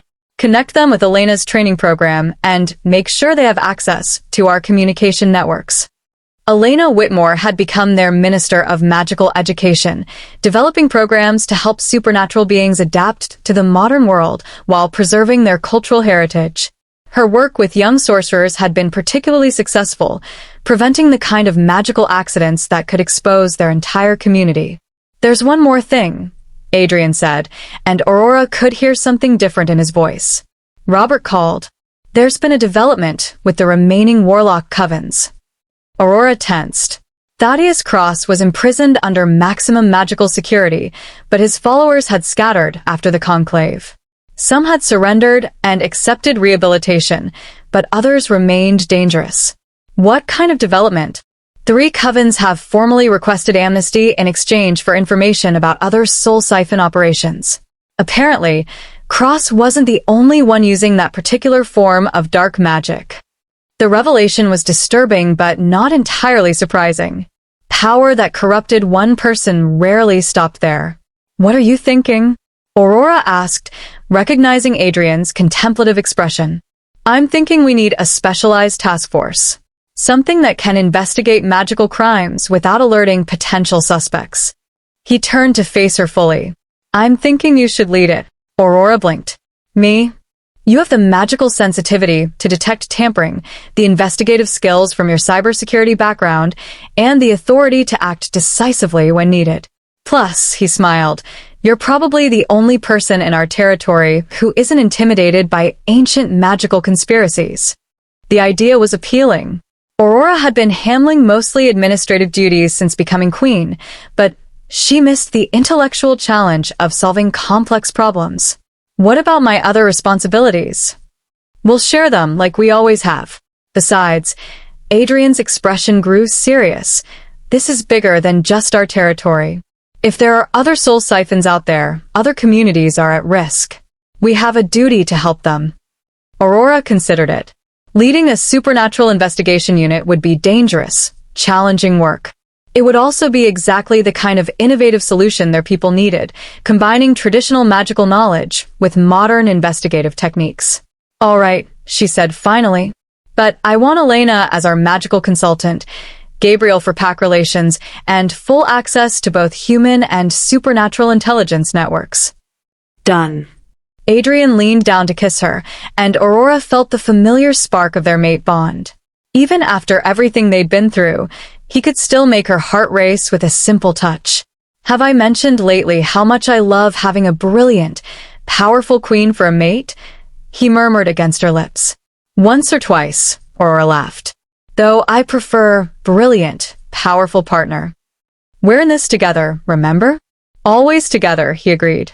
As they stood on their balcony, watching darkness settle over the territories they protected, Aurora reflected on the journey that had brought them here. A year ago, she'd been a heartbroken college student with no idea she had magical heritage. Now she was helping lead an entire supernatural community, married to her true mate, using her unique combination of skills to solve problems that affected thousands of lives. It hadn't been easy. There had been late nights dealing with territorial disputes, tense negotiations with human authorities who suspected something unusual was happening, and the constant pressure of decisions that could affect entire communities. But there had also been moments of pure joy, watching young werewolves learn to shift safely, seeing isolated magical families find their place in their expanded community, witnessing former enemies become allies and friends. Do you ever miss it? Adrian asked quietly. Your old life in Seattle? The simplicity of being human. Aurora considered the question. She'd given up a promising tech career, a comfortable relationship with Max, and the anonymity of blending in with human society. But she'd gained so much more. Sometimes I miss the simplicity, she admitted. But I don't miss feeling like something was missing from my life. I don't miss pretending to be less than I am. She turned in his arms, looking up at the man who'd changed everything for her. Besides, where else am I going to find someone who thinks my magical explosions are charming instead of terrifying? They are charming, Adrian insisted. Especially when you're angry about injustice. Very sexy when you go all glowing eyes and righteously indignant. Aurora laughed, the sound carrying across their gardens where other supernatural beings were enjoying the evening. A group of young werewolves was playing in the distance, their joyful howls mixing with the sound of children's laughter. This was their community now, their family, their responsibility, and their joy. Come on, she said, taking Adrian's hand. We have reports to review, a task force to organize, and about a dozen pack leaders who want to discuss trade agreements. In other words, another typical evening for the supernatural royal family? Exactly. Aurora smiled, leading him back inside their home. And I wouldn't have it any other way. As they settled in Adrian's study to tackle the evening's work, Aurora reflected on how far they'd come from that desperate kiss in a university hallway. They'd faced betrayal, scandal, ancient curses, and magical warfare. They'd lost everything and built it back stronger. Most importantly, they'd learned that sometimes the most powerful magic wasn't about controlling energy or casting spells. Sometimes it was simply about choosing love over fear, unity over division, and hope over despair. Aurora Vale, former college student turned supernatural queen, had finally found exactly where she belonged. And she intended to spend the rest of her very long life protecting the community that had given her a home and the mate who'd given her a destiny worth claiming. The future stretched ahead of them, full of challenges and adventures yet to come. But whatever they faced, they'd face it together. And that, Aurora thought as she dove into the evening's work alongside the love of her life, was the most powerful magic of all. The end. Thank you for following Aurora and Adrian's journey from forbidden love to supernatural royalty. Their story proves that sometimes the greatest adventures begin with the courage to embrace who you're truly meant to be.